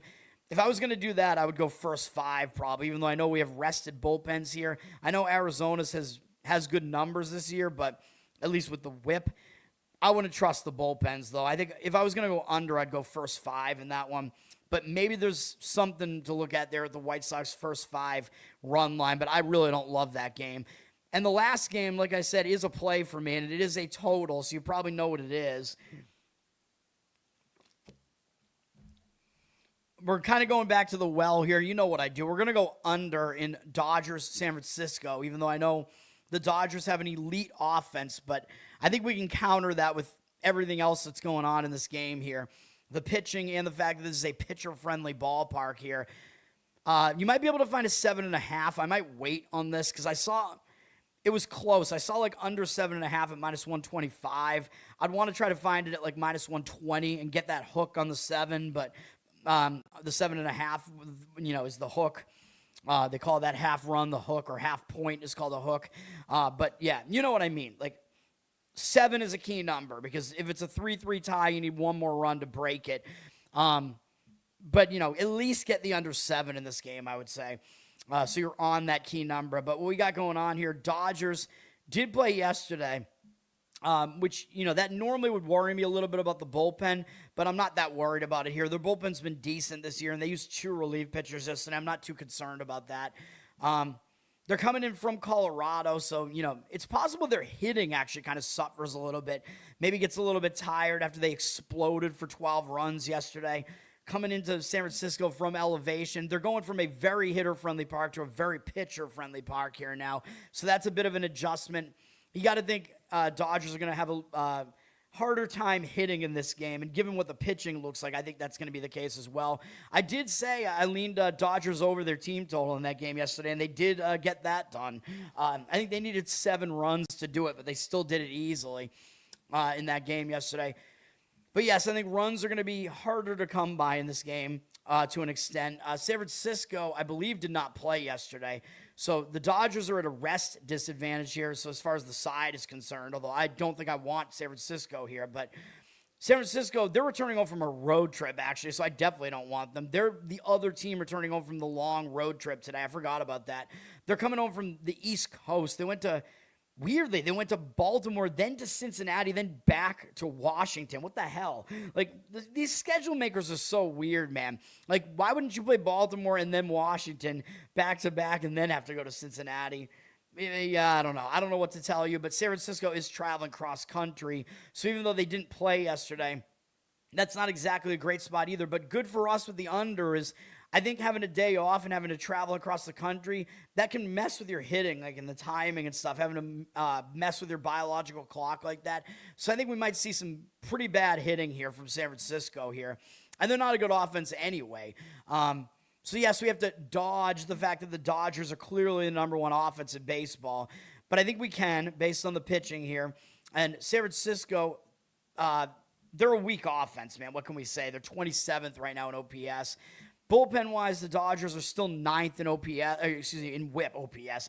9th in WHIP, even though their ERA is a little bit high. It's in the 4s. San Francisco is behind them in WHIP at 10th, but I think San Francisco is a better bullpen. They were good last year. They have a better ERA than the Dodgers do, and the WHIP is almost the same. But I think both bullpens are good enough and rested enough to get us this under here in this one. And, of course, we're also relying on the starting pitching quite a bit in this game. Yoshinobu Yamamoto, I mean, he should take the load off the bullpen a little bit, get us deep enough into this game that the bullpen doesn't have to get used too much here. He's been very, very good, obviously. 2.1 ERA, 0.82 WHIP, 21-3 strikeout walk ratio. Not a ton of strikeouts in 25 2/3 innings, but very good command numbers, very few walks, not a lot of hits either, 18 hits. He's just not putting guys on base, man. He's allowed 2 or fewer earned runs in every outing, 1 apiece in his last 2 outings. Yeah, we get it. He's good. He's in good form right now. All that stuff. Against San Francisco, really good numbers here, too, for the most part, except for the walks, surprisingly. 79 at-bats, so they are familiar with them. 25 strikeouts, 11 walks. And, that's a little bit of an issue, but he's held him to a 139 batting average and 485 OPS, so I'm not too worried about that. 485 is a very low OPS. Now, I think where we get the key to this under, though, is, all that looks good already. Yeah, so it's setting up nicely. But I think people are going to overlook Landon Rout. And, I gave you guys an under in his last start, and it worked out well. I think he's still under the radar, and he's pretty good. 3.38 ERA, 0.97 WHIP. Those are good numbers. 2.38 ERA. I think I said 2.38. He's been pretty good this year, man. He has more ground balls than fly balls, so I don't think that matters that much in a pitcher-friendly park like this. But still, I'll take it. 24 strikeouts in 22 2/3 innings. That's good. 7 walks. That's a pretty good ratio. 15 hits allowed. All these numbers are good. He had 1 bad outing, shockingly, against the Mets. And, yeah, the one issue is you might worry about it because that was at home, but I'm not going to worry too much about it. Yes, his one really bad outing was at home, and he's been excellent on the road. But come on, man. I mean, this is a pitcher-friendly park. I'm not expecting him to actually do poorly here. To me, I think that was more of a fluke or something. He had 7 strikeouts and 1 walk in that outing, too. And the bad fielding couldn't help him get out of whatever inning that was. So a couple of unearned runs came home, too. So I think we can give him a pass for that. And he does actually have decent numbers against the Dodgers. They've seen him a little bit, but they have 25 at-bats against him, 9 strikeouts, 4 walks. Yes, it is too many walks, but 200 average, 630 OPS. Those numbers look pretty good to me. And, yeah, I think he's a decent pitcher, still under the radar. Maybe his career is, starting to kind of hit another level this year. I'm not going to say he's some elite pitcher or anything like that, but he's got good breaking stuff that can definitely fool hitters. So we're going to go under in this game. We see 74% of tickets and 92% of the cash on the over right now. Obviously, I'm disagreeing with that. The total flipped to 7 juice to the over, but I'm wondering if maybe it's a false move to try to get it up to that key number so the real money can come in on the under here, because I do not see the professional bettors wanting the over, really, in this game. Dodgers are a very public side, 88% of tickets and cash. They're at minus 174. I think probably that is too high a price. I think Rout is being undervalued. I think he is being overlooked in the market here. You're going to pay a tax for both the Dodgers and Yamamoto. So, yeah, I think there's no value playing the Dodgers here, but I do not want to play San Francisco returning home from a road trip. You know what I mean? So, under is where we're going with that game. All right. Long show today, man. Let's close some of these tabs. We're going to go to hockey next. We don't have too much left to do here, though, so playoff time. Playoffs. NHL, We got our game right last night with Dallas. So I forgot to mention it because I think I was just talking about the Red Sox getting us there. But yes, we got Dallas right last night as well. They're winning pretty much the whole game, so I was happy about that. So yeah, we got that done, even though statistically they got a bit outplayed, but they won the game. Ottinger did get us a much, much better outing than he had in the first outing. And by the way, I kept saying Gustafson from Minnesota. Minnesota is actually using Wallstedt. Wallstedt has been their hotter goalie, but I think there were kind of questions which goalie they were going to use coming into the playoffs, though, but I believe it is Wallstedt. So I got that a little bit wrong. But anyway, we're talking about today's games. First game up is going to be my play, Montreal at Tampa Bay. You already know what this is, but we need to get a little bit creative with this. Because I want to play Tampa Bay here. You know that they're my pick to win the championship. I don't want that to cloud my judgment here, but still, Tampa Bay is the more experienced team here. They're the better team. Probably should have won game one, and now they're sitting in a situation where they could fall down 0-2 at home and have to go to Montreal trailing the series 0-2. They cannot let that happen. They have to get this win to stay in the series, and I know that means the pressure is going to be on. And they're going to be favored a little bit heavily for that reason, but they're not favored by that much more than they were in game one. We're going to make this a split bet and make your own -1 puck line on this. If you want to go Tampa over their team total, I think it's like 3.5. You could do that too. Maybe you get there with that because I think you'll get focused, and I think the focus might come a bit more on the defensive end as well. So hopefully we can get there with this. At least if Tampa wins the game, we're at worst going to push this one. Partially on the -1.5 puck line at +140, and partially on the money line at -182. Now, it is the playoffs, so I think playoffs are kind of more of an atmosphere where playing a larger money line does make sense. If you want to just go money line on this, it is juicy, but I would agree with playing Tampa Bay on the money line in this one, too. I'm just trying to get the price down a bit. So this got my price down to -118 on this. And if we're doing this to win a 100 instead of 300, 75 of that bet, basically, or 76 was on the money line as well. And then the amount to win that you win from that would go on the money line. You know what I mean? You get what I'm saying. So that, wait, is that right, or did I reverse that? I think I got that right. Yeah, so if you lose the puck line, correct. So if you lose the puck line, no, wait, I think I reversed that. Hang on. I'll have to figure it out. But what you want to do is your amount to win, the amount that you win on the larger portion of it. Oh, no, wait, that's right. I think that's right. Yeah. Because you'll win that much, and it will counteract what you put on the yeah, I flipped these because this is actually the puck line here because we're looking at a favorite here. Yeah. Because sometimes I do this with an underdog, and it's like messing with my mind right now. But yeah. Like the larger amount is always pretty much going to be on the minus money line price. And then, yeah, the amount that you win on that. Right, so if they win the game outright at all, it will at least cover the amount that you're putting on the puck line part of it. If you win the money line part of it, you get what I'm saying. So if they win outright, but they win by exactly one, this bet will push. That's how it works. All right. But yes, Tampa Bay, I think they're going to bounce back here, man. They're the better team. They lost in overtime. That was a huge win for Montreal. But if you look at what happened in this game, after Montreal was up 1-0, I mean, Tampa Bay was leading for a decent portion of the game here in the second period. Tampa Bay did fall behind, but they allowed 2 power play goals, dude. I mean, I don't know. I mean, Tampa Bay did get 2 power play goals themselves, but then they lost on a power play goal. I mean, it's just, power plays are a thing. Like, if you avoid penalties more than you did in that first game, I think the game could be different. If you look at the stats in the game, Tampa Bay had more shots in the game. In fact, Montreal only had 19 shots. So you got to think Vasilevsky is going to have a better outing this time. Just like I said with Ottinger last night. I mean, Vasilevsky, he's not usually going to allow 4 goals on 19 shots. You know what I mean? That's very few shots. Tampa Bay actually was the more physical team as well, though Montreal did win a majority of the faceoffs.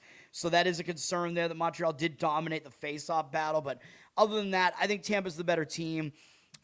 They're pretty good at home, although, yes, Montreal is actually good on the road, so we got to dodge that. But I still think Tampa Bay is the better team. We're going with Tampa Bay here. Yes, they're a public side, 88% of the tickets, 92% of the cash on them. I think maybe the professional money is going to be on Tampa Bay as well. They're at minus 183 here. It's hard to gauge some of these percentages here in the market just because the public doesn't get as involved in the NHL, but maybe a little bit more in the playoffs. But yes, we'll go with Tampa Bay there. All right, the Bruins at Buffalo, my Boston Bruins. I think the Bruins might be dead, dude. I know the market read is saying to go against Buffalo here. By the way, the market is leaning towards the under in that Montreal-Tampa Bay game. The market is indicating on the under in every one of these games, by the way, for what that's worth. I'm not so sure about that. In these game twos, sometimes the defenses will be a little bit less, the defenses will be a little bit more tired, so I don't know if I like unders really in any of these games. I don't do totals, though, in hockey anyway. And unders, you're always worried about the empty netters, which, it doesn't mean you should never play unders, but it's just not my thing. Anyway, Boston at Buffalo.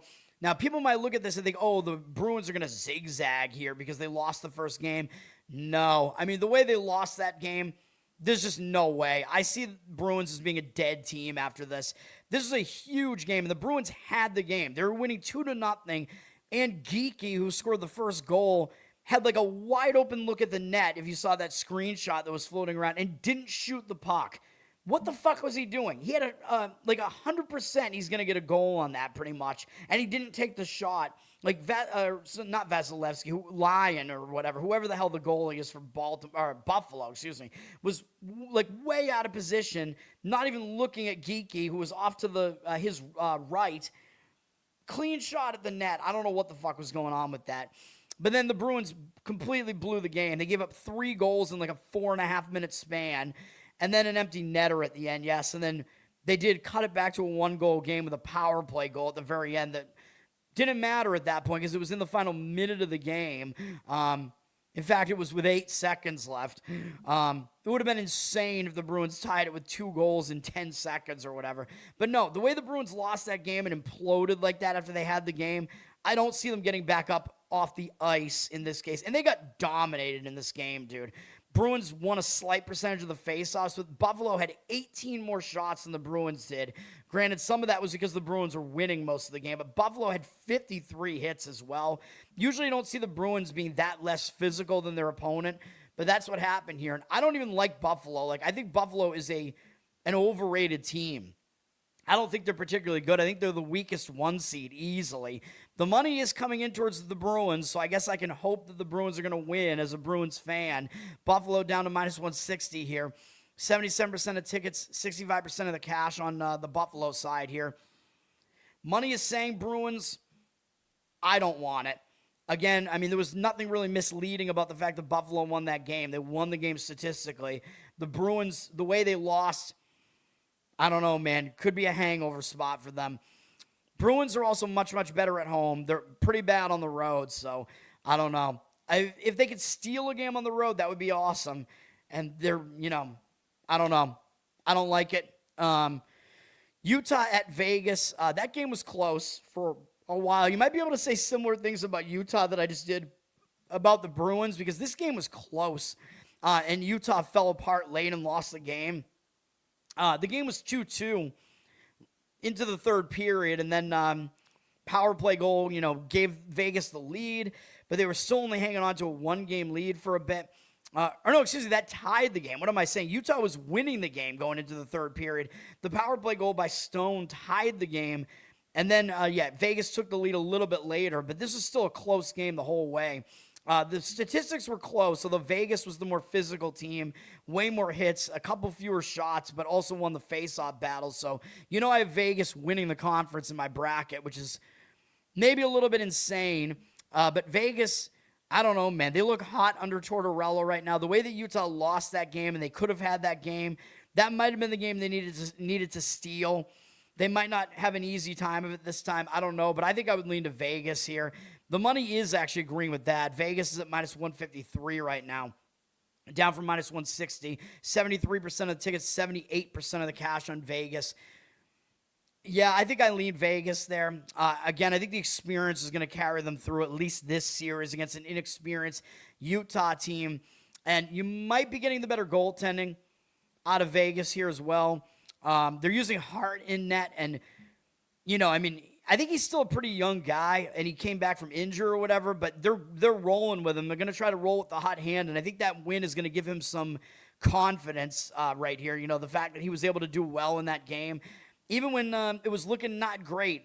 He gave up a goal early in the game, kept going, and, it worked out pretty well. So I like that. I don't really trust Vejmelka that much, really, for Utah, so that's what we got going on there. I will say, by the way, Bruins, I do think they have the better goaltending. I will give them that. I think the Bruins might be the better defensive team, but also Swayman is definitely the better goalie in that Bruins series.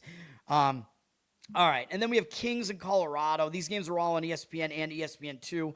Colorado won the first game. It was close, though. They only won 2-1.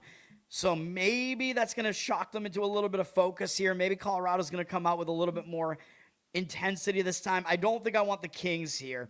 Even though the Kings have actually been better on the road than at home, Colorado is just way, way better than the Kings, man. And you're paying a huge price on Colorado, though, up to minus 285, 90% of tickets, 97% of the cash on Colorado. It's a low total, too, at 5.5, with money kind of indicating towards the under, but I don't know, man. And this might be one of those games where Colorado, because the first game of the series after a layoff, although it was only a layoff of a couple of days, sometimes the offense comes in a little bit cold. You might see better offense out of Colorado here. I think maybe looking towards the Colorado over their team total could maybe be an approach in this game here. I don't really think they're going to lose, but I don't know. We'll see. I mean, as you know, I have Colorado losing in the conference finals series, but we will see. I mean, I don't think they should have that much difficulty getting through this particular series, though. But I don't have a great read on this game. But again, the Kings had such a close game. That was the game that they almost were able to steal in a series like this. You know what I mean? That could kind of hang you over into the next game. So I think Colorado is going to win here.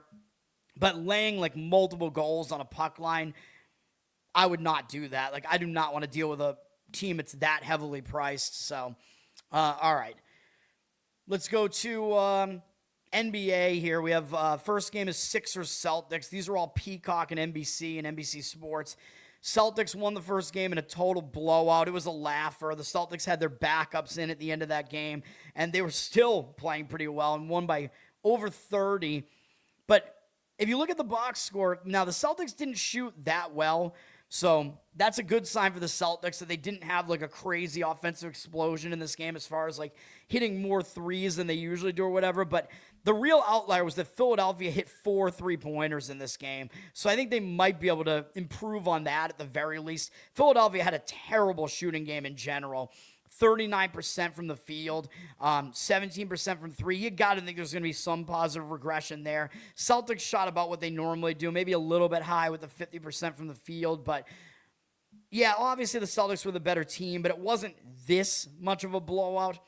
So I would probably lean to Philadelphia plus the points here.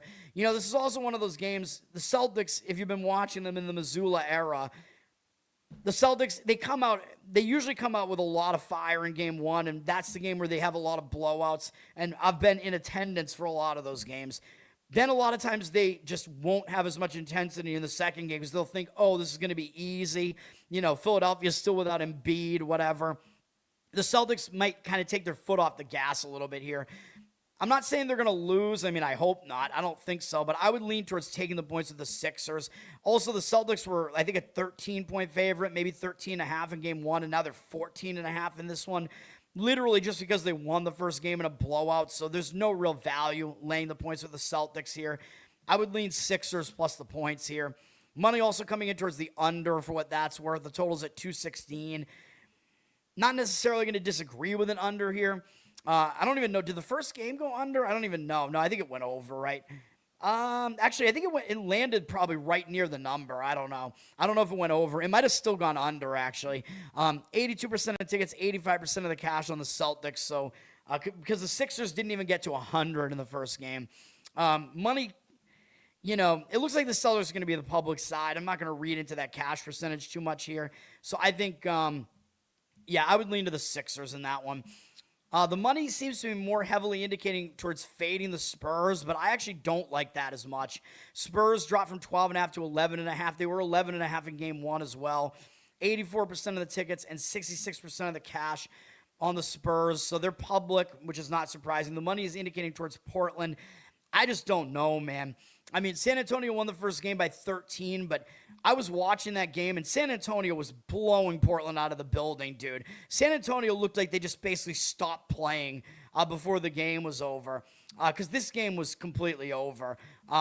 Yeah, like around this point, like in the fourth quarter, yeah, they were winning 100-79 in the fourth quarter, and then they went on this stretch where they didn't score for like 4 minutes of game time. So you know what I mean? This could have been much, much more of a blowout if San Antonio didn't go 4 minutes without scoring. The game was totally in hand. I think San Antonio just packed it in completely. You know, I mean, I know the NBA basketball, it's a game of runs, whatever, but this game was more of a blowout than it looked like on the scoreboard. Although I guess you could make the argument that San Antonio did hit a lot of threes and Portland didn't. So San Antonio was plus 15 from three-point range. So yes, that is true. They hit 45% of their threes. There should be some regression there. And Portland actually took more field goal attempts in the game, believe it or not. But that was kind of because San Antonio was going to the line more and whatever. San Antonio won the game, though, obviously. I mean, they had a huge lead, 21, like I said, in the fourth quarter. They won the rebound battle pretty easily. Yeah, I think San Antonio might be able to win this particular game by more. I actually think that first result was actually closer than it actually was, just based on watching that game. Yeah, I think the Trailblazers, I don't think they're putting up much of a fight in the series, even though you could maybe make the argument for the zigzag here. That's not an argument I'm making, man. I think the zigzag might apply more to the 76ers because that was more of an outlier, ridiculous blowout result. Whereas the Spurs wound up barely covering when it looked like there was going to be an easy cover for them in that first game. So I'm going to slightly lean to the Spurs in that game, but market is completely against it. And obviously that means my final game is going to be a play. And yeah, this is a zigzag if I ever saw one. Because, well, we went from the public was all over Houston in game one. Now they're not, just because of one result. The public, I was expecting the public to be more on the Lakers, and maybe they will be by the time this game goes. 59% of tickets, 79% of the cash on the Lakers. Looks like some of the money is coming in towards the Lakers, but I think we're getting an anti-public favorite with the Rockets, and you know I like these anti-public favorites because you're getting the team that's supposed to win, and the public doesn't want them. So I like that. But also, yeah, so we're on the Rockets here, minus the 4.5. I still saw some 4.5s out there. Not really much of a difference to 5, so hopefully they can cover either one of them. If you want to go money line on it, you could do that too. You're going to pay a bit for that, though. You could put it in a parlay, although I hate parlays. Market, by the way, I forgot to mention, is indicating on the under in all of these three games, by the way. And the total is pretty low in this one at 207, which does worry me about laying points on the road, I know, but this isn't that high of a point spread, and this is the NBA. I mean, a lot of points get scored in the NBA. Highest total is in that Spurs game, by the way, at 220.5, so that does kind of help. If you want to lay the points with the Spurs, that does kind of help that a little bit, the fact that it looks like it's going to be a little bit higher scoring than the other games. But let's look at what happened in this first game. LA, the Lakers here. You know they're still without Reeves and without Luka. Luka is not coming back yet in this game. What happened in this game? It was one of the biggest outliers I've ever seen, dude. And Houston was still winning this game in the second half, I think at various points, right? Or early in the second half, it was like a close game. It was a tied game. What happened in this game? This might be some of the biggest outlier shit that you'll ever see. Houston lost this game by 9, even though they had 27 more field goal attempts than the Lakers did in the game. 27 more. They had 93 field goal attempts to the Lakers' 66. Are you serious? I don't think I've ever seen a team lose a game when they had almost 30 more field goal attempts in the game than their opponent. It just doesn't happen. And Houston only hit 38% of them, whereas the Lakers shot 61% from the field and 53% from three, although, yes, Houston did hit one more three because they took more. But 33% from three on the Houston side. These are massive outlier percentages. Obviously, this is going to regress. Yeah, the Lakers are a good offense, but come on, man. I mean, who was doing this? LeBron and Kennard? I mean, that's not going to happen again. their best offensive players are both out. There's going to be major regression from the Lakers here. There's just no way they're going to keep doing this. And the Lakers are not very good on the defensive side of things, so I don't think there's any way Houston is going to shoot this poorly again. I mean, this is just absurd. Like, when I looked at this box score, I'm like, you have to be kidding me. I've never seen anything like this. Houston won the rebound battle by 9. And yes, they won the turnover battle, so they probably should have won the game just based on that. But the shooting was just such an outlier in this game. I've never really seen anything like that before. This is like such a clear zigzag spot to play Houston. It's insane. And, Houston also, they're just in the zigzag spot because they were supposed to win. They were a favorite in that game, and they lost.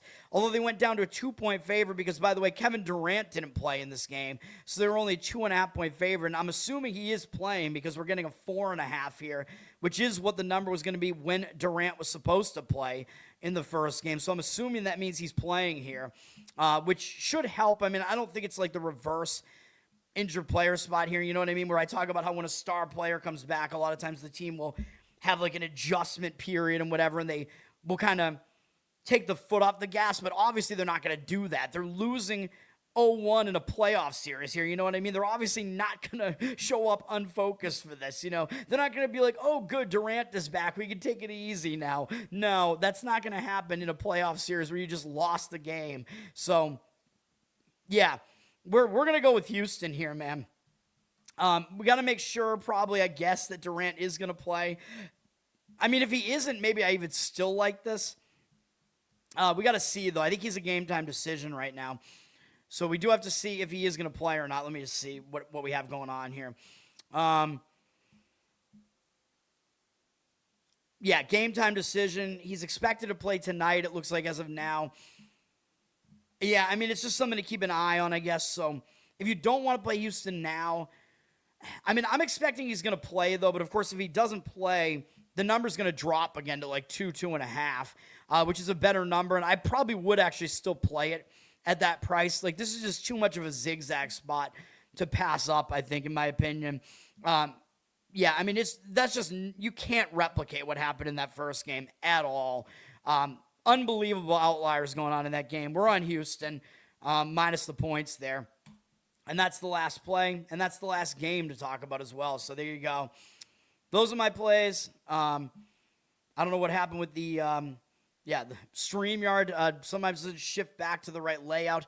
One more time, the plays today are the Cincinnati Reds on the money line. Under in Dodgers, San Francisco. At least get the under 7. You might be able to find a 7.5. I'll update the description if I find a better number on that. And then I'm tentatively possibly going to have Pittsburgh as well. I think it was Pittsburgh, right? But I got to see what the matchup is actually going to be in that game. So follow me on Instagram and you'll see that. We're also on that split bet on the Tampa Bay Lightning, where, it seems like a pussy way of doing it, but, it is what it is. We'll be a little bit more risk-averse with that one. They better just get the win there. But it's, a little bit less of a price to lay on that. So you're not laying as much as you would on the money line. And then we're on Houston minus the points as well. So we have Tampa Bay split bet run line, money line in hockey. And then Houston Rockets minus the points. That's what we're doing. That's going to do it. Learn to Toad on Twitter. You can subscribe to me there if you want to help me out that way. You get into a group chat with a few of us. Jeffrey is in there. A couple of cool guys in there if you want to hang out there.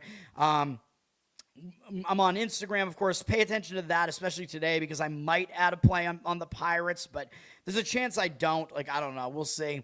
I just want that information, man. Subscribe to the channel here, of course. Let's bump this up. Let's get some monetization here, all that stuff. Let's get it done, baby. We're not really getting new subscribers here on the YouTube, so I want to improve that. We're on audio, which is actually doing better right now. Those numbers are going up on Apple, Spotify, whatever. So some people out there are listening. I don't know. Give me good reviews over there. Tell everybody about the show. Wherever you are, just mention it everywhere. That helps me out. Got a lot of stuff going on with the other stuff that I'm doing. Covered in Uke is, kind of, not a lot going on with my Uke stuff right now. I have one cover that I did that I put out on Twitter that I'm going to add there.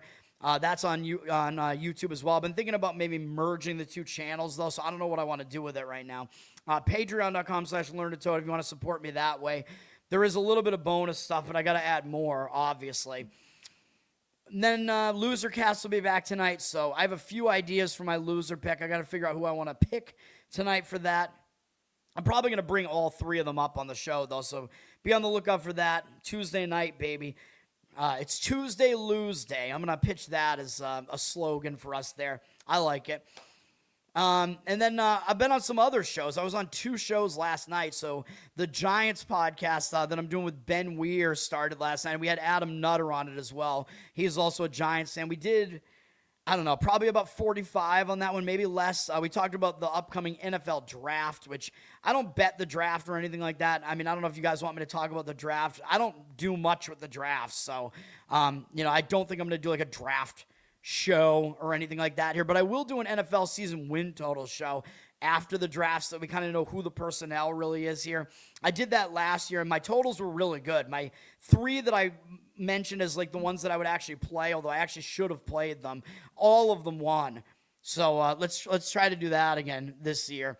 And then what else? I was on a 5 till midnight last night after the G-Spot show. So you can look for the G-Spot, which is going to be, that's a Giants podcast that we're going to be doing weekly, I think, during football season. Even though I'm not a Giants fan, but I was rooting for them against the Patriots at least, and I'm a huge Dart fan, so that's how I'm on that show. And then 5 till midnight, I was on that show last night. You can check that out. It's fun hanging out with those guys. I've been on that show several times. That's with Samuel, the ill scholar. Adam Nutter is also on that show. Luke and Typo, although it's just been Typo the last couple of times I've been on that show, so he's got the huge stash now. And then usually Kyle Matovic is on it, but I think his band, which I wish I remember what the fuck his band's name is. Something with Crown in it. Well, I don't remember. His band is pretty good. I don't remember the name of the band, though. I wish I remembered. You can find him. If you find him on Twitter, you'll figure out what his band name is. They're like a hard rock band, metal band, kind of, whatever you want to call it. But yes, he was not playing because I think he's on location with his band somewhere right now. And then we did have, that was it. It was me, Adam, Sam, and Typo last night. So yeah, I think that's going to do it, man. So check all that stuff out. And then, there might be more stuff coming from me. I'm going to do, because I did it last year and it went well, I'm going to do a Kentucky Derby show. I've been starting to do a little bit of research on the horses there, even though I never pay attention to it until the Triple Crown races. But I did a separate show for each Triple Crown race last year, and the other 2 didn't go as well for my predictions. The Kentucky Derby went really well last year, though. Because we had Baeza, baby. He was the one that was, I think, just obliterating a lot of people's tickets. We had him in the exotics, so that was what we did last year. That's how we won. And I think that horse that's going to be like Baeza this year is going to be. Why do I already forget? I already forget his name. Oh my God! I'll tell you when I do the show. I'll tell you. There's a horse that only got into the race just like Baeza last year because of other horses that had to be scratched. And a lot of times those horses get way overlooked. And this is a horse that has run like really solid races, but just didn't win them. And I think that horse is going to, I'll look it up right now. I think that horse is going to be a real threat in the Kentucky Derby. Hang on. It is, well, I'm jumping the gun here because I got to do it on the actual show. I don't even know where this horse is listed right now, man. Chief Wallaby is the horse I'm talking about. Yeah. So, yeah, I mean, it seems like I'm probably going to be throwing him in my tickets along with Further Ado seems like just the purest, like, best horse right now, and the best style for it. And then, yeah, Commandment and Renegade look like they're going to be really difficult in the race as well. So we got to figure out what we want to do. Probably the exotics for me are going to be those 4 horses, but I don't really know yet, so we'll see. I got to do more research on it, but be on the lookout for that because that's coming up on May 2nd or something like that. It's a week from Saturday, I think. Be on the lookout. This Saturday, I believe, or this Friday, actually, I think I'm going to be on Are you smarter than a politician? And they're probably going to hate me because they're more of an autistic libertarian show where it's like, should the government do this? And then everybody goes, no, they shouldn't. And everybody goes, yeah, woo. I'm like, no, I'm going to go on and say some absolutely outrageous shit on this show. Be on the lookout for that because I think I'm going to be on it on Friday, but we'll see. That's going to do it. I'll be back tomorrow with this show, obviously. Peace.